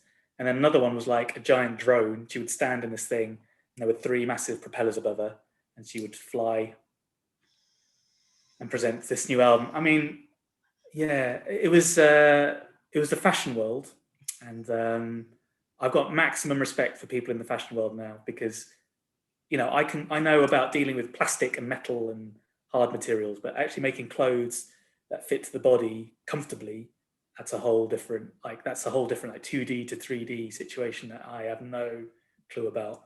And also having to, Lady Gaga was actually apparently a very nice, I never dealt with her directly, believe it or not, but apparently she's a lovely woman and has a vision, but she's insanely busy. So trying to get an answer out of her team was a nightmare. We were ending up working on these concepts all the time. I was working there 7 days a week and stuff. It's handy because it comes up in conversation with people like yourself. So if I die, I can say I worked on a dress for Lady Gaga.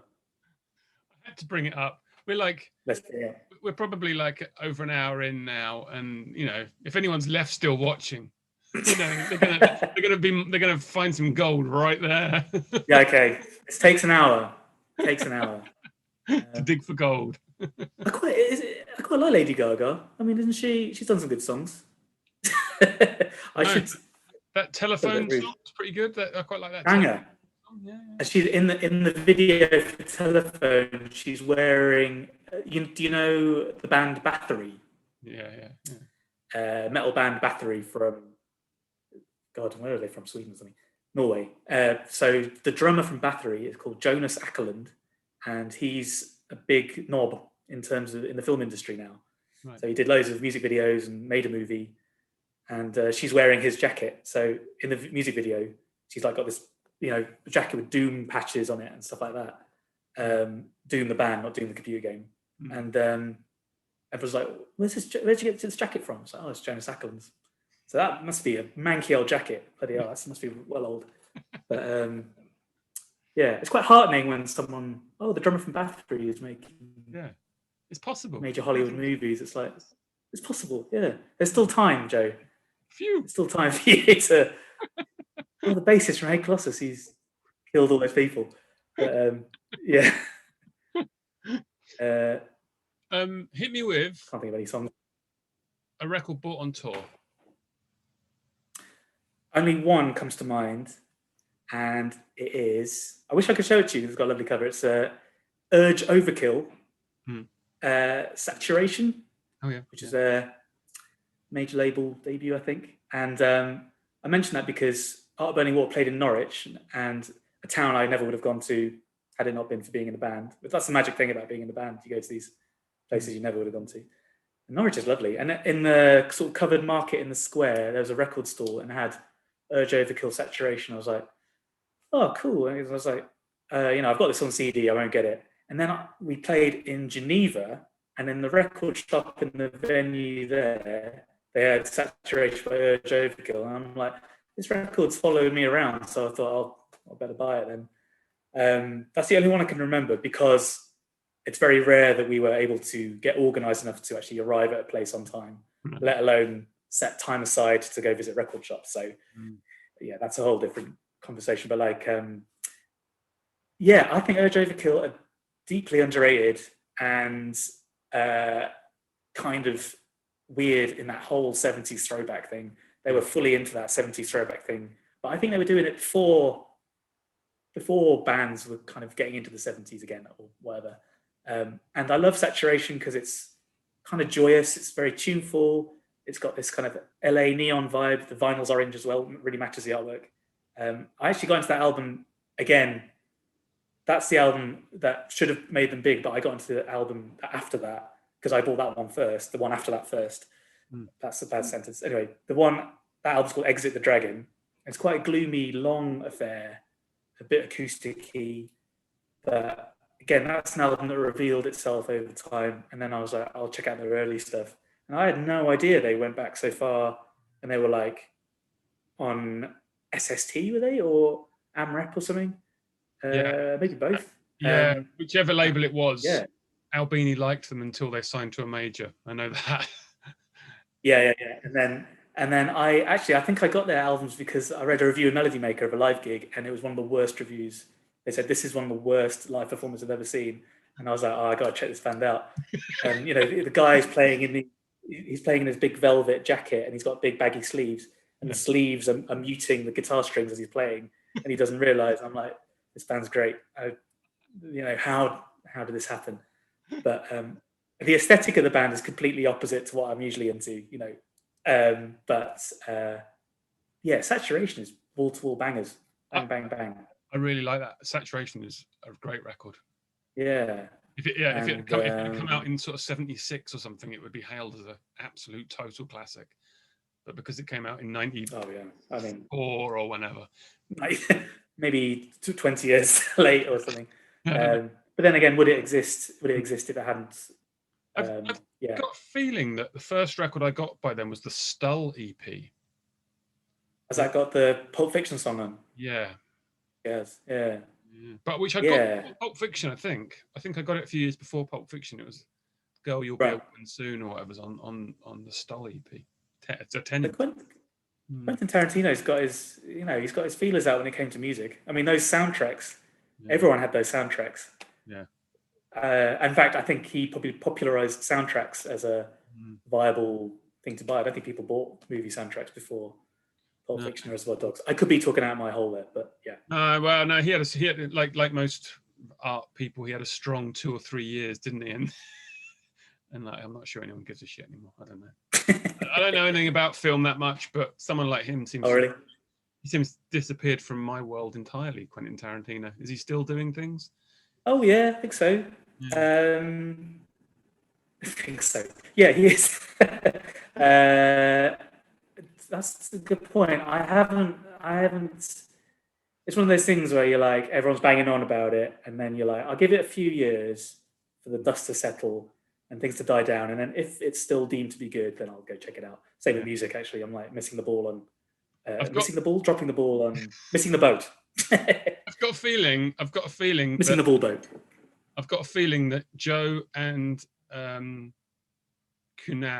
are not going to be doing film 21. That we're not getting the contract. Barry Norman. I love films, but I mean, I'm watching a lot of stuff that people have uploaded for free on YouTube, and 90s Rutger Hauer films I've missed. Because I want from you a record that people wouldn't think that you would dig.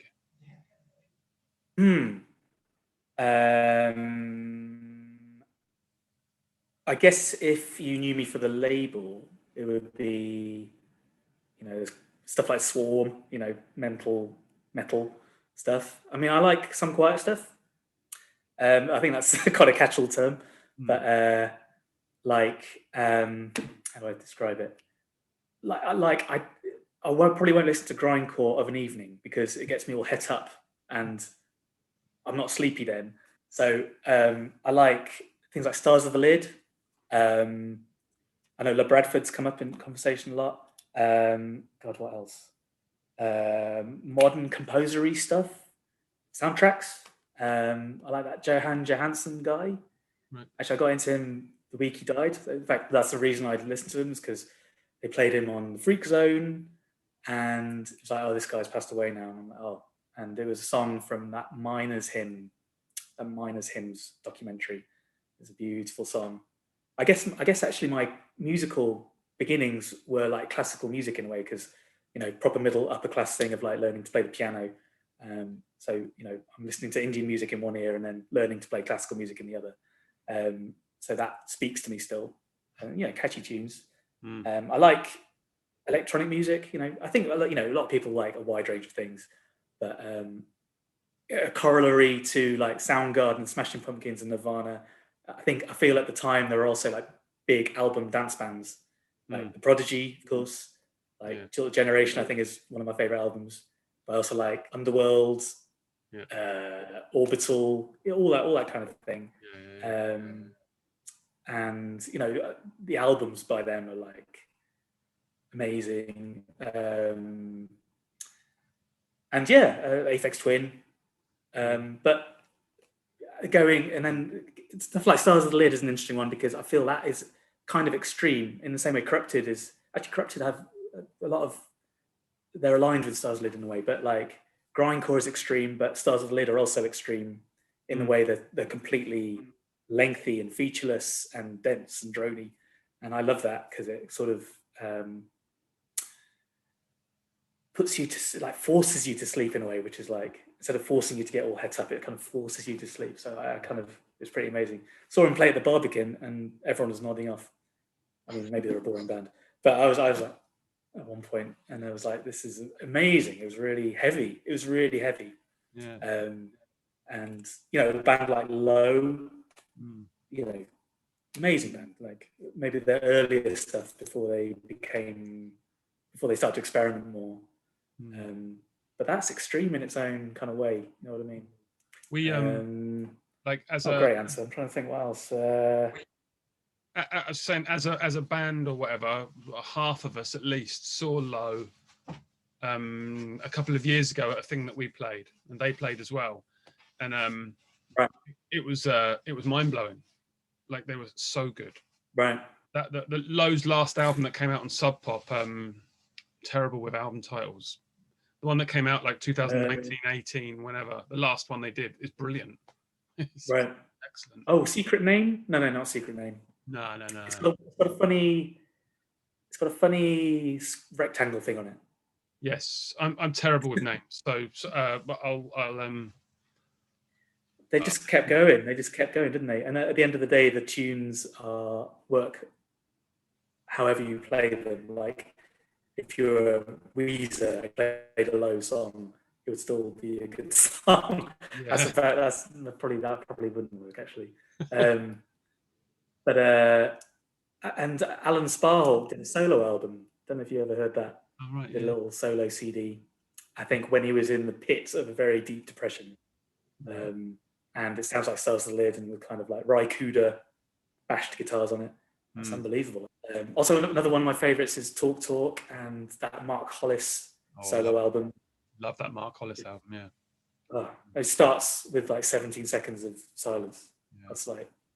That's sort of the opposite of most albums I listen to. So yeah, the albums that you listen to have normally got 4 songs done in the first 17 seconds. Yeah, I'm like, fucking get on with it, Jesus.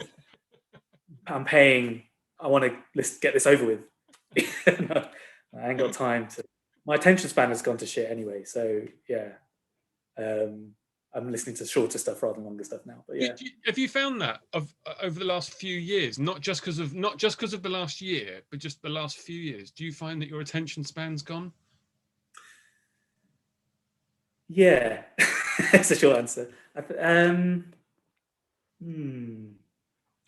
Like, in the sense of like, do I give things the breathing space, and do I give things a chance to sort of breathe, listen to things again, and I don't know. Do I listen to the first few seconds of something and then skip?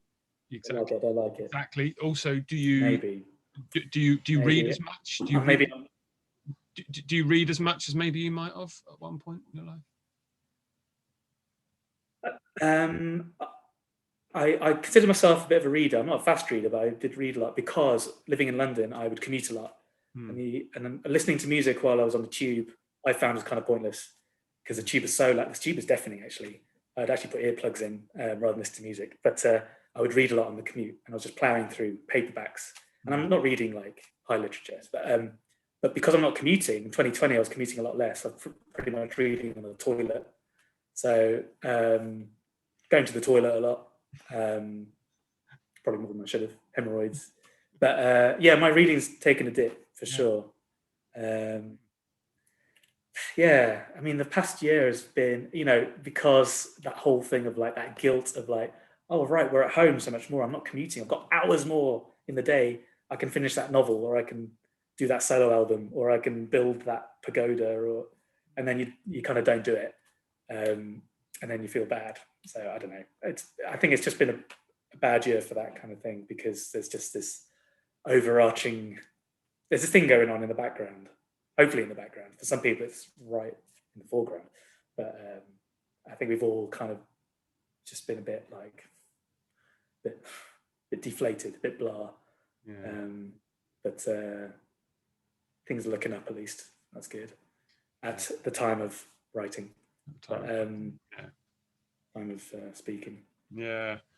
Hit me with, the final subject here is favourite 10-inch. And I know you must like them because you've released a fair few. Yeah, I mean, that's probably before I realised other people didn't like them.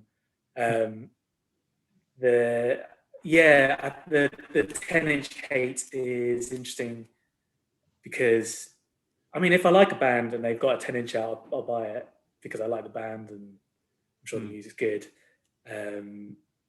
People saying, oh, it's awkward to file and it's inconvenient. It's like vinyl is inconvenient. The whole material is thin, and if you bend it slightly, it breaks, and you can't touch the surface. It's technology from the 1890s. It's like, yeah, if you don't like 10 inches, then you just don't like the whole show. But and CDs are much better. CDs are disintegrating for our eyes. But yeah, I have quite a few 10 inches. If I had my records here, I could tell you exactly how many. I think it's like one Kallax cube probably filled with them. The ones that leapt out in my memory, I got a Ligament one. I think Ligaments come up in your conversation. I thought that song's wicked. It's like a 7-minute song, which is like super funky. If I'd got that Helmet album vinyl, that would have been a 10-inch. I've got a Brutal Truth picture disc, which is like a gigantic weed leaf, subtle. And I'd heard loads about Brutal Truth, and I want to check this out. Again, another grind band that sound like they are barely coping, generally. Very human. I love them. I love that. It's a live radio session from songs of their last album. Right.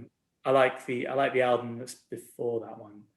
But yeah, I like Brutal Truth. And I've got a 10-inch by a band called Anodyne. Right. Anodyne were like a metal hardcore band from Boston and then maybe New York. Kind of makes all those Hydra Head bands, but I don't think they actually were on Hydra Head. Kind of techie metal nightmare. Like that 10-inch probably not my favorite thing by them, but their last album is like a classic and everyone should check it out. It's like a panic attack. It's amazing. It's a New York taxi driver panic attack of an album. So tight, all over the place. Yeah, anyway, Anodyne. But I think my favorite one is probably the first 10-inch I ever got. I think it was Caius, the last Caius thing. Oh, yeah. On Man's Ruin, it's like purple. You know, Man's Ruin records, you know, had like disgusting, super colourful, garish sleeves and vinyl colours, and I was into that. And I got another 10-inch by the Heads. You know, the Heads. There's a song on there called Spliff Riff, which is, it's a magic song. It's like, you know how bands would sometimes build and then a chorus and then they have a solo. The Heads just started with a solo and like a mental song. So Caius, 10-inch, that's very good. They cover Black Sabbath and they do like their last song, which is a really cool song. But yeah, I like that record. Yeah, I think Lisa from Lisa Capsule Supersonic is the 2 episodes before this one. So cool. Go back and check that out. But she picked a Man's Ruin 10-inch. Oh yeah. Yeah, maybe Iron Monkey. Yeah, I haven't got that one. Yeah, I'm just checking I'm not wearing an Iron Monkey shirt. But yeah, Iron Monkey did a 10-inch called Arsenaut, I think. So that's all I know about. Yeah, Iron Monkey. Yeah, what a band. That's another one. Yeah. So yeah. So I've come to the end of the subjects here. Do you have anything else you want to talk about? Do you actually have any records you want to show or anything? I can show you some stuff I've accumulated in the past year or so of being not in the UK. I've got loads of stuff in storage in the UK, but since I've been here, I've actually got quite a lot, and probably time is pressing, but I want to show this one. The webcam is so bad, I'm sorry, but see if you can read that. Dros. Okay. Dros. Boy Man Machine. And Dros are a trio from Ohio, maybe Cleveland. And it's noise rock. A much maligned term, noise rock, but it's very sparse, almost akin to Swans in the vibe. The vocals are quite fey in a way. There's not shouting. He's like very drained and emotional. I think this is an unbelievably great album. And it came out on a label called Orange Milk, but this is reissued double LP on this thing called Computer Students, which is an Italian guy who vacuum packs his releases in this silver bag, which is a massive pain in the ass, but looks cool. And he did another record for a band called Big Gun, who are a Chicago noise rock band. He's really into noise rock, and he's really into wrapping things in silver foil. And I think he's doing an Oxes record next. Maybe some kind of discog. God, what else have I got? The new Hum album. Well, I've heard about that. Yeah. Big old gatefold thing, and that's not as good as the album they did in the late 90s, but it's a kind of different beast. A bit more stoned, a bit simpler, deceptively so. But the first time I heard it, I was like, that's interesting. And then the second time I was like, it's in there. It's like, it's right in there. What was going to say? What was nice, they just released that, no fanfare. It just came out. They said, we've got this, we've done it. 22 years of silence, and now we've got a new album out. And it's like, no anticipation. It's just people are just pleased it's out. It's like, and then that's great. People are automatically warm to it. And I think Beyonce did the same thing. Oh God, what else? God, you can't see any of this. Can you see a skull? There you go. Oh yeah. Oh, is that a coffin mulch? Coffin mulch. That's Al, who does At War with False Noise Records, his death metal band. Yeah. Just straight down the line, good stuff. Skulls. At War with False Noise is a legendary label. Horrible shit, all horrible shit, and also he's quite belligerent online. He says stuff that I'm thinking, I'm too scared to say.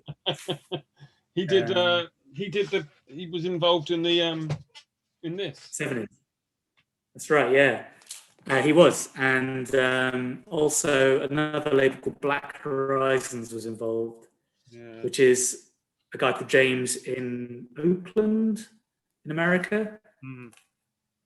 Yeah, there you go. At War with False Noise, Black Horizons, and Crucificards. Black Horizons is still going. It's an excellent label for like noise stuff, soundscapey stuff, and then he'll sometimes delve into more rock things, such as this thing. An album by Gasp, a band called Gasp, which I can't find. Bollocks. There it is. No, not much point showing this. You can't. Gasp. Oh yeah. Gasp. This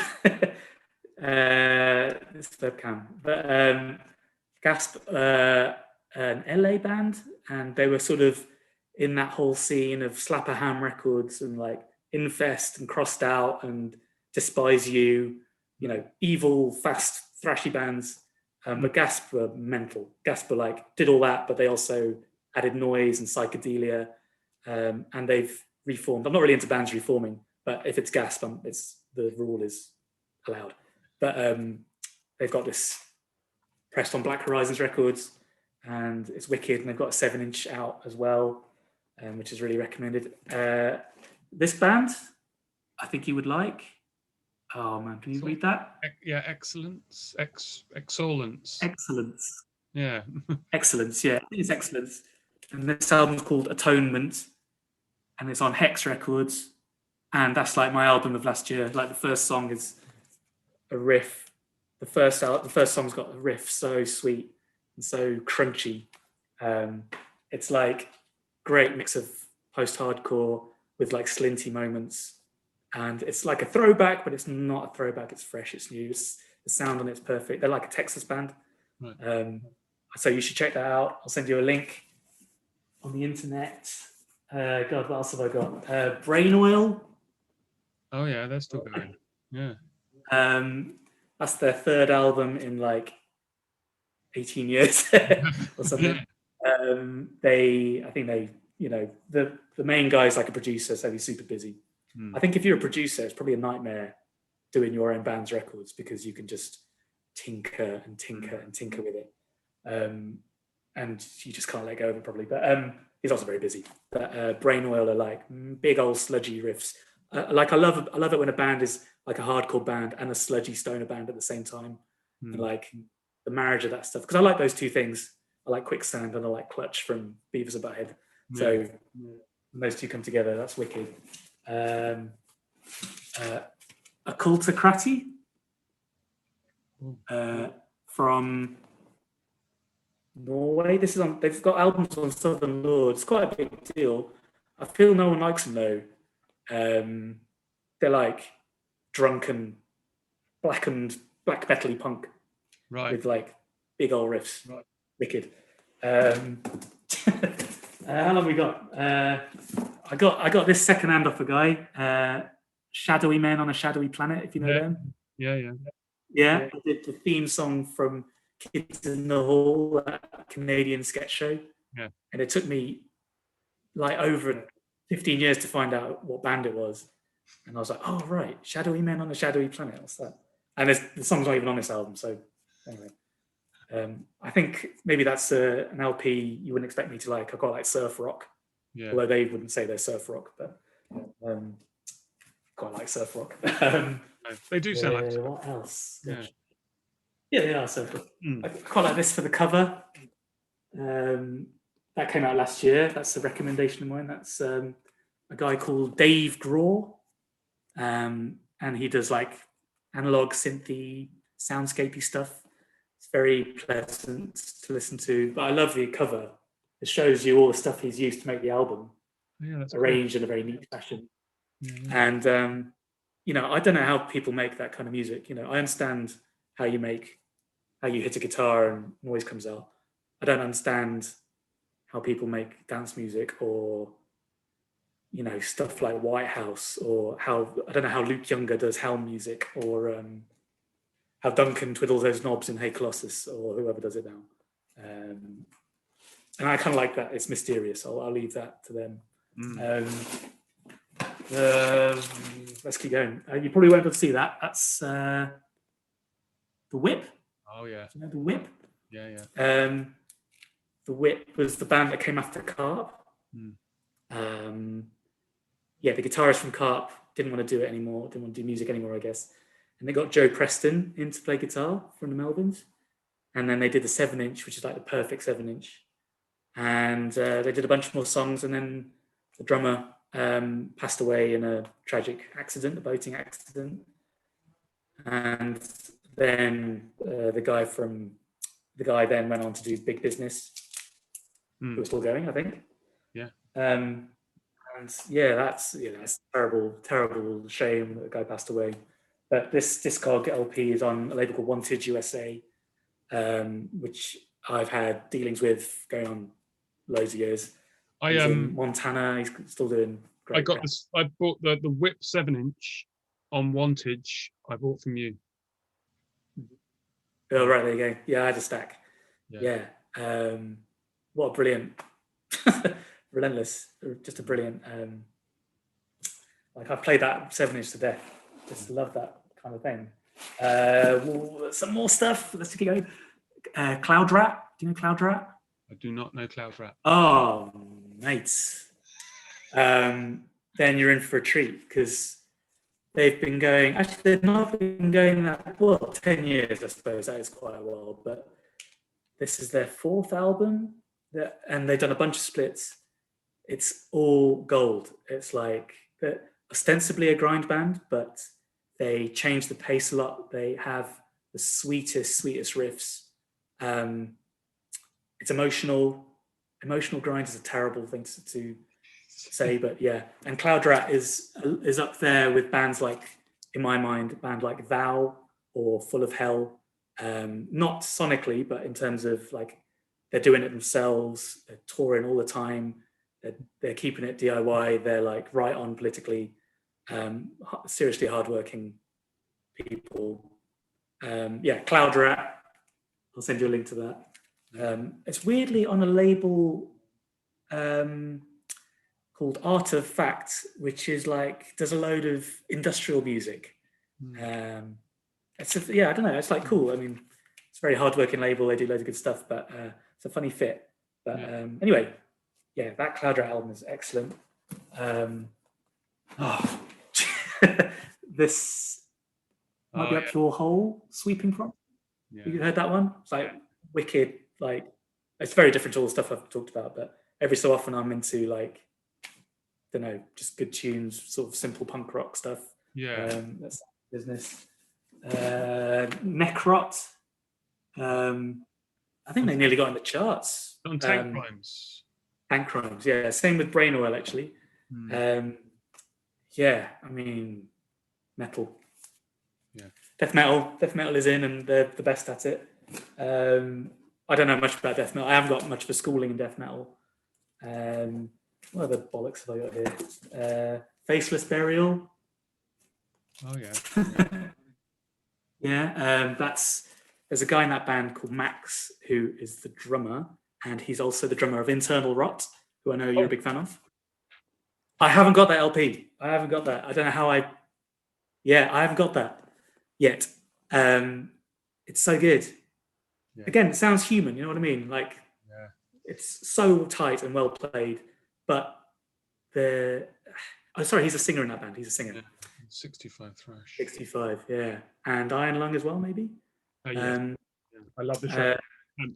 What I really like is this. Am I making this up? Look at here comes a picture of Internal Rot. Okay.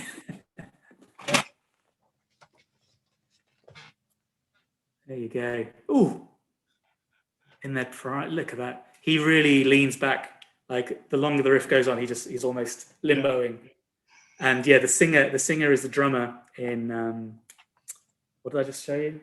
Faceless Burial. He's also the drummer in a band called Agents of Abhorrence, who are amazing. Mm-hmm. I'm just chucking bands at you now, but the drummer in Internal Rot is a really nice guy called Christoph, who I traded back in the day. I didn't realise I traded with him loads back. He had a label in Australia. Yeah. I think it's crazy to be a grind band in Australia. Like, it must be so hot. Hot as fuck, yeah. Like fucking of all the kinds of music to play. I know. Well, maybe it's not as hot as I think it is. But Christoph's also in another band called Incinerated. I've done a double doozy there. Incinerated and Sulfuric Cautery are two grind bands that I'm into at the moment. Incinerated, really like that band Mortician. I'm not doing them a disservice by comparing to Mortician. They sound exactly like Mortician. Right. It depends if you know who Mortician are. John Peel loved Mortician. But they got rid of all the horror movie samples, and so all their stuff is a lot shorter. And I'm like, that's cool. And Sulfuric Cautery are just vile, absolutely vile. And there's another Sulfuric Cautery record with a razor blade going into an eyeball. Beautiful. That's really lovely. That's there you go. That's what you want. I mean, that'd be awful, wouldn't it? Imagine that. Yeah. I've got one other record here. Okay. That has the worst album cover. This will probably get the YouTube channel shut down. Okay. It's the with me, didn't it? In the band Piss Grave? Yeah. Oh, yeah. Don't. Oh, yeah, yeah. Go on then. Oh. Yeah, I don't know. I can't get into. Yeah. What the fuck? I know. Did you see their first album? Oh. There we go. Oh, even worse. Yeah. I mean, they have a vision and they're sticking to it. That's. I mean, like, there's no messing around there. It's like the next level up from the Unsane album covers, right?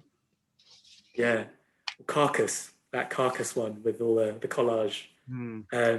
Again, the fascination with the human body. I don't know. That one is rough.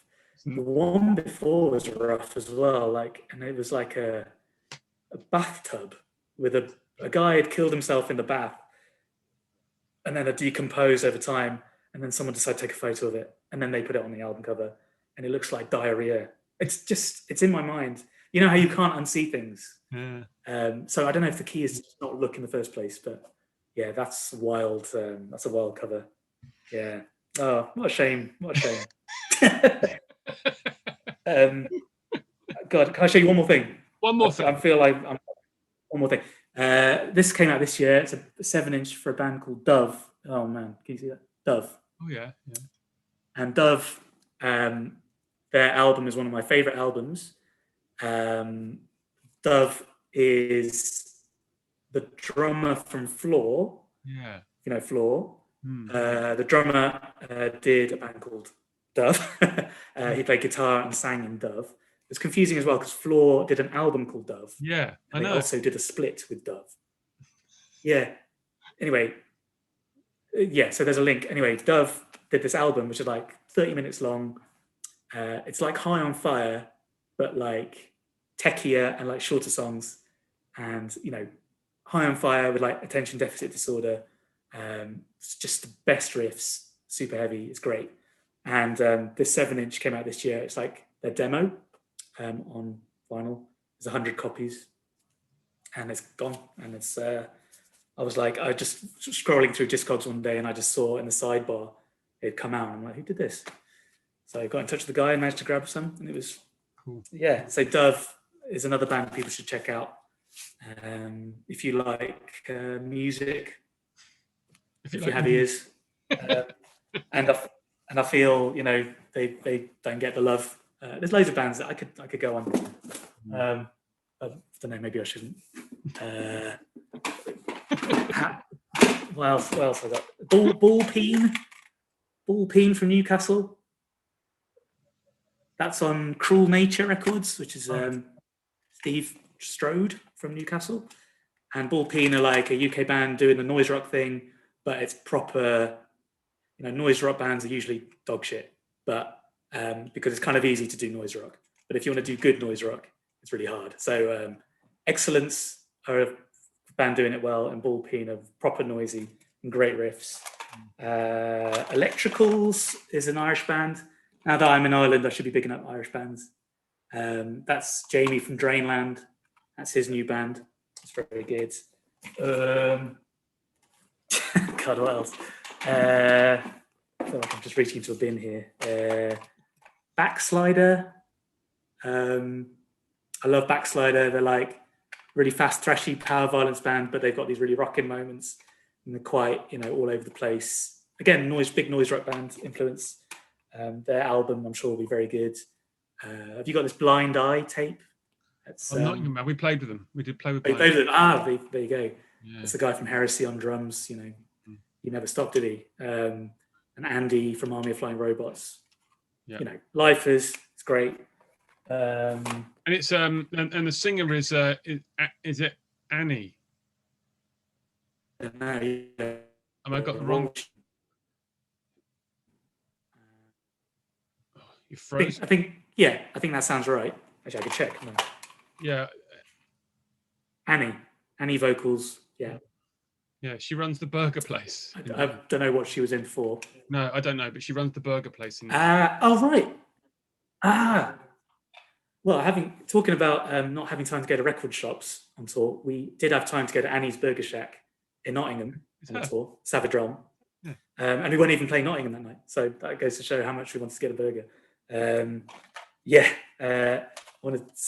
This is a tape by the Salopian. Oh man, this webcam. Yeah, the Salopian, and it's John from a band called Skylark. I've done some LPs with a band called Skylark, and this is a solo thing. And kind of hard to describe, like drum machine powered, real wiry kind of guitar sounding stuff. It's really excellent, and it's packed in this lovely sleeve, embossed foil sleeve. And it's kind of hard to get the tape out, so that's a bit of a pain in the ass. But anyway,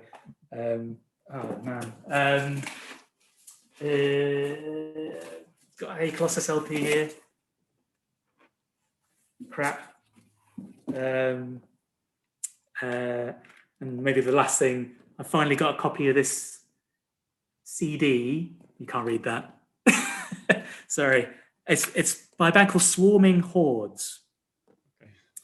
And they were from Seattle in the early, maybe even late 90s, early 2000s. And it's, out of everything I've ever talked about, that's the best thing. It's the best. It's like the fucking Champs, but 10 times faster. And the band don't care about the band. No one cares about this band. And I got a Discog LP that was limited to like 47 copies. It was like a lathe cut thing. And God, they're just riffs out of the wazoo. Yeah, like Slayer, but like, Swarming Horde's amazing. Oh, one more. Disrotted. If you like Corrupted, check out Disrotted. They're psycho. Just like, the stuff is so drawn out and painfully slow, but it's mega good. It's mega atmospheric. It's not for the sake of it. It's like, that's a CD of remixes by some noise dudes. One of them, Jazz Kamer. But their albums are all amazing. Their last album, Cryogenics, is a masterpiece. Pretty depressing. Pretty depressing. So not for, I'm sure I listen to nice stuff as well. I was hopefully going to end it on the previous one, because the previous one sounded. It just sounded so positive. Sorry. I can talk about it again. And then you dived off into another epic. Epic. This has been so nice. I love talking about this stuff, and my partner is a very understanding woman. But sometimes I can hear myself after I've talked about this for 5 minutes. She's like, "Can you go away now?" Or "Can you do the washing up or something?" Or she's left the room. But yeah, she's very understanding. But yeah. And she's come to see, she's like into art and stuff, so she understands where we're coming from. So yeah. It's been really good talking to you. Yes. Yes. Yeah. And I don't know when, hopefully we'll see you in the flesh, but given I'm in another country, it'll probably be longer than usual, because we'd always sort of bump into each other at a Hey Colossus gig or a gig we're both attending. But yeah, hopefully you should come play in Ireland. Yeah, and, done it once. Be good. People want to see you, I'm sure. Yeah, it'd be fun. We want to do it again at some point. So. Defo. Yeah, but so talk about it, yeah, it's really good to talk to you. And let's we're going to wave goodbye in the way that we wave goodbye, and I'm going to stop, and we can carry on talking briefly afterwards. Yeah. I gotta go do stuff. I gotta do washing up. Work, So yeah, I'm going to press stop. Goodbye. See you later. Mwah.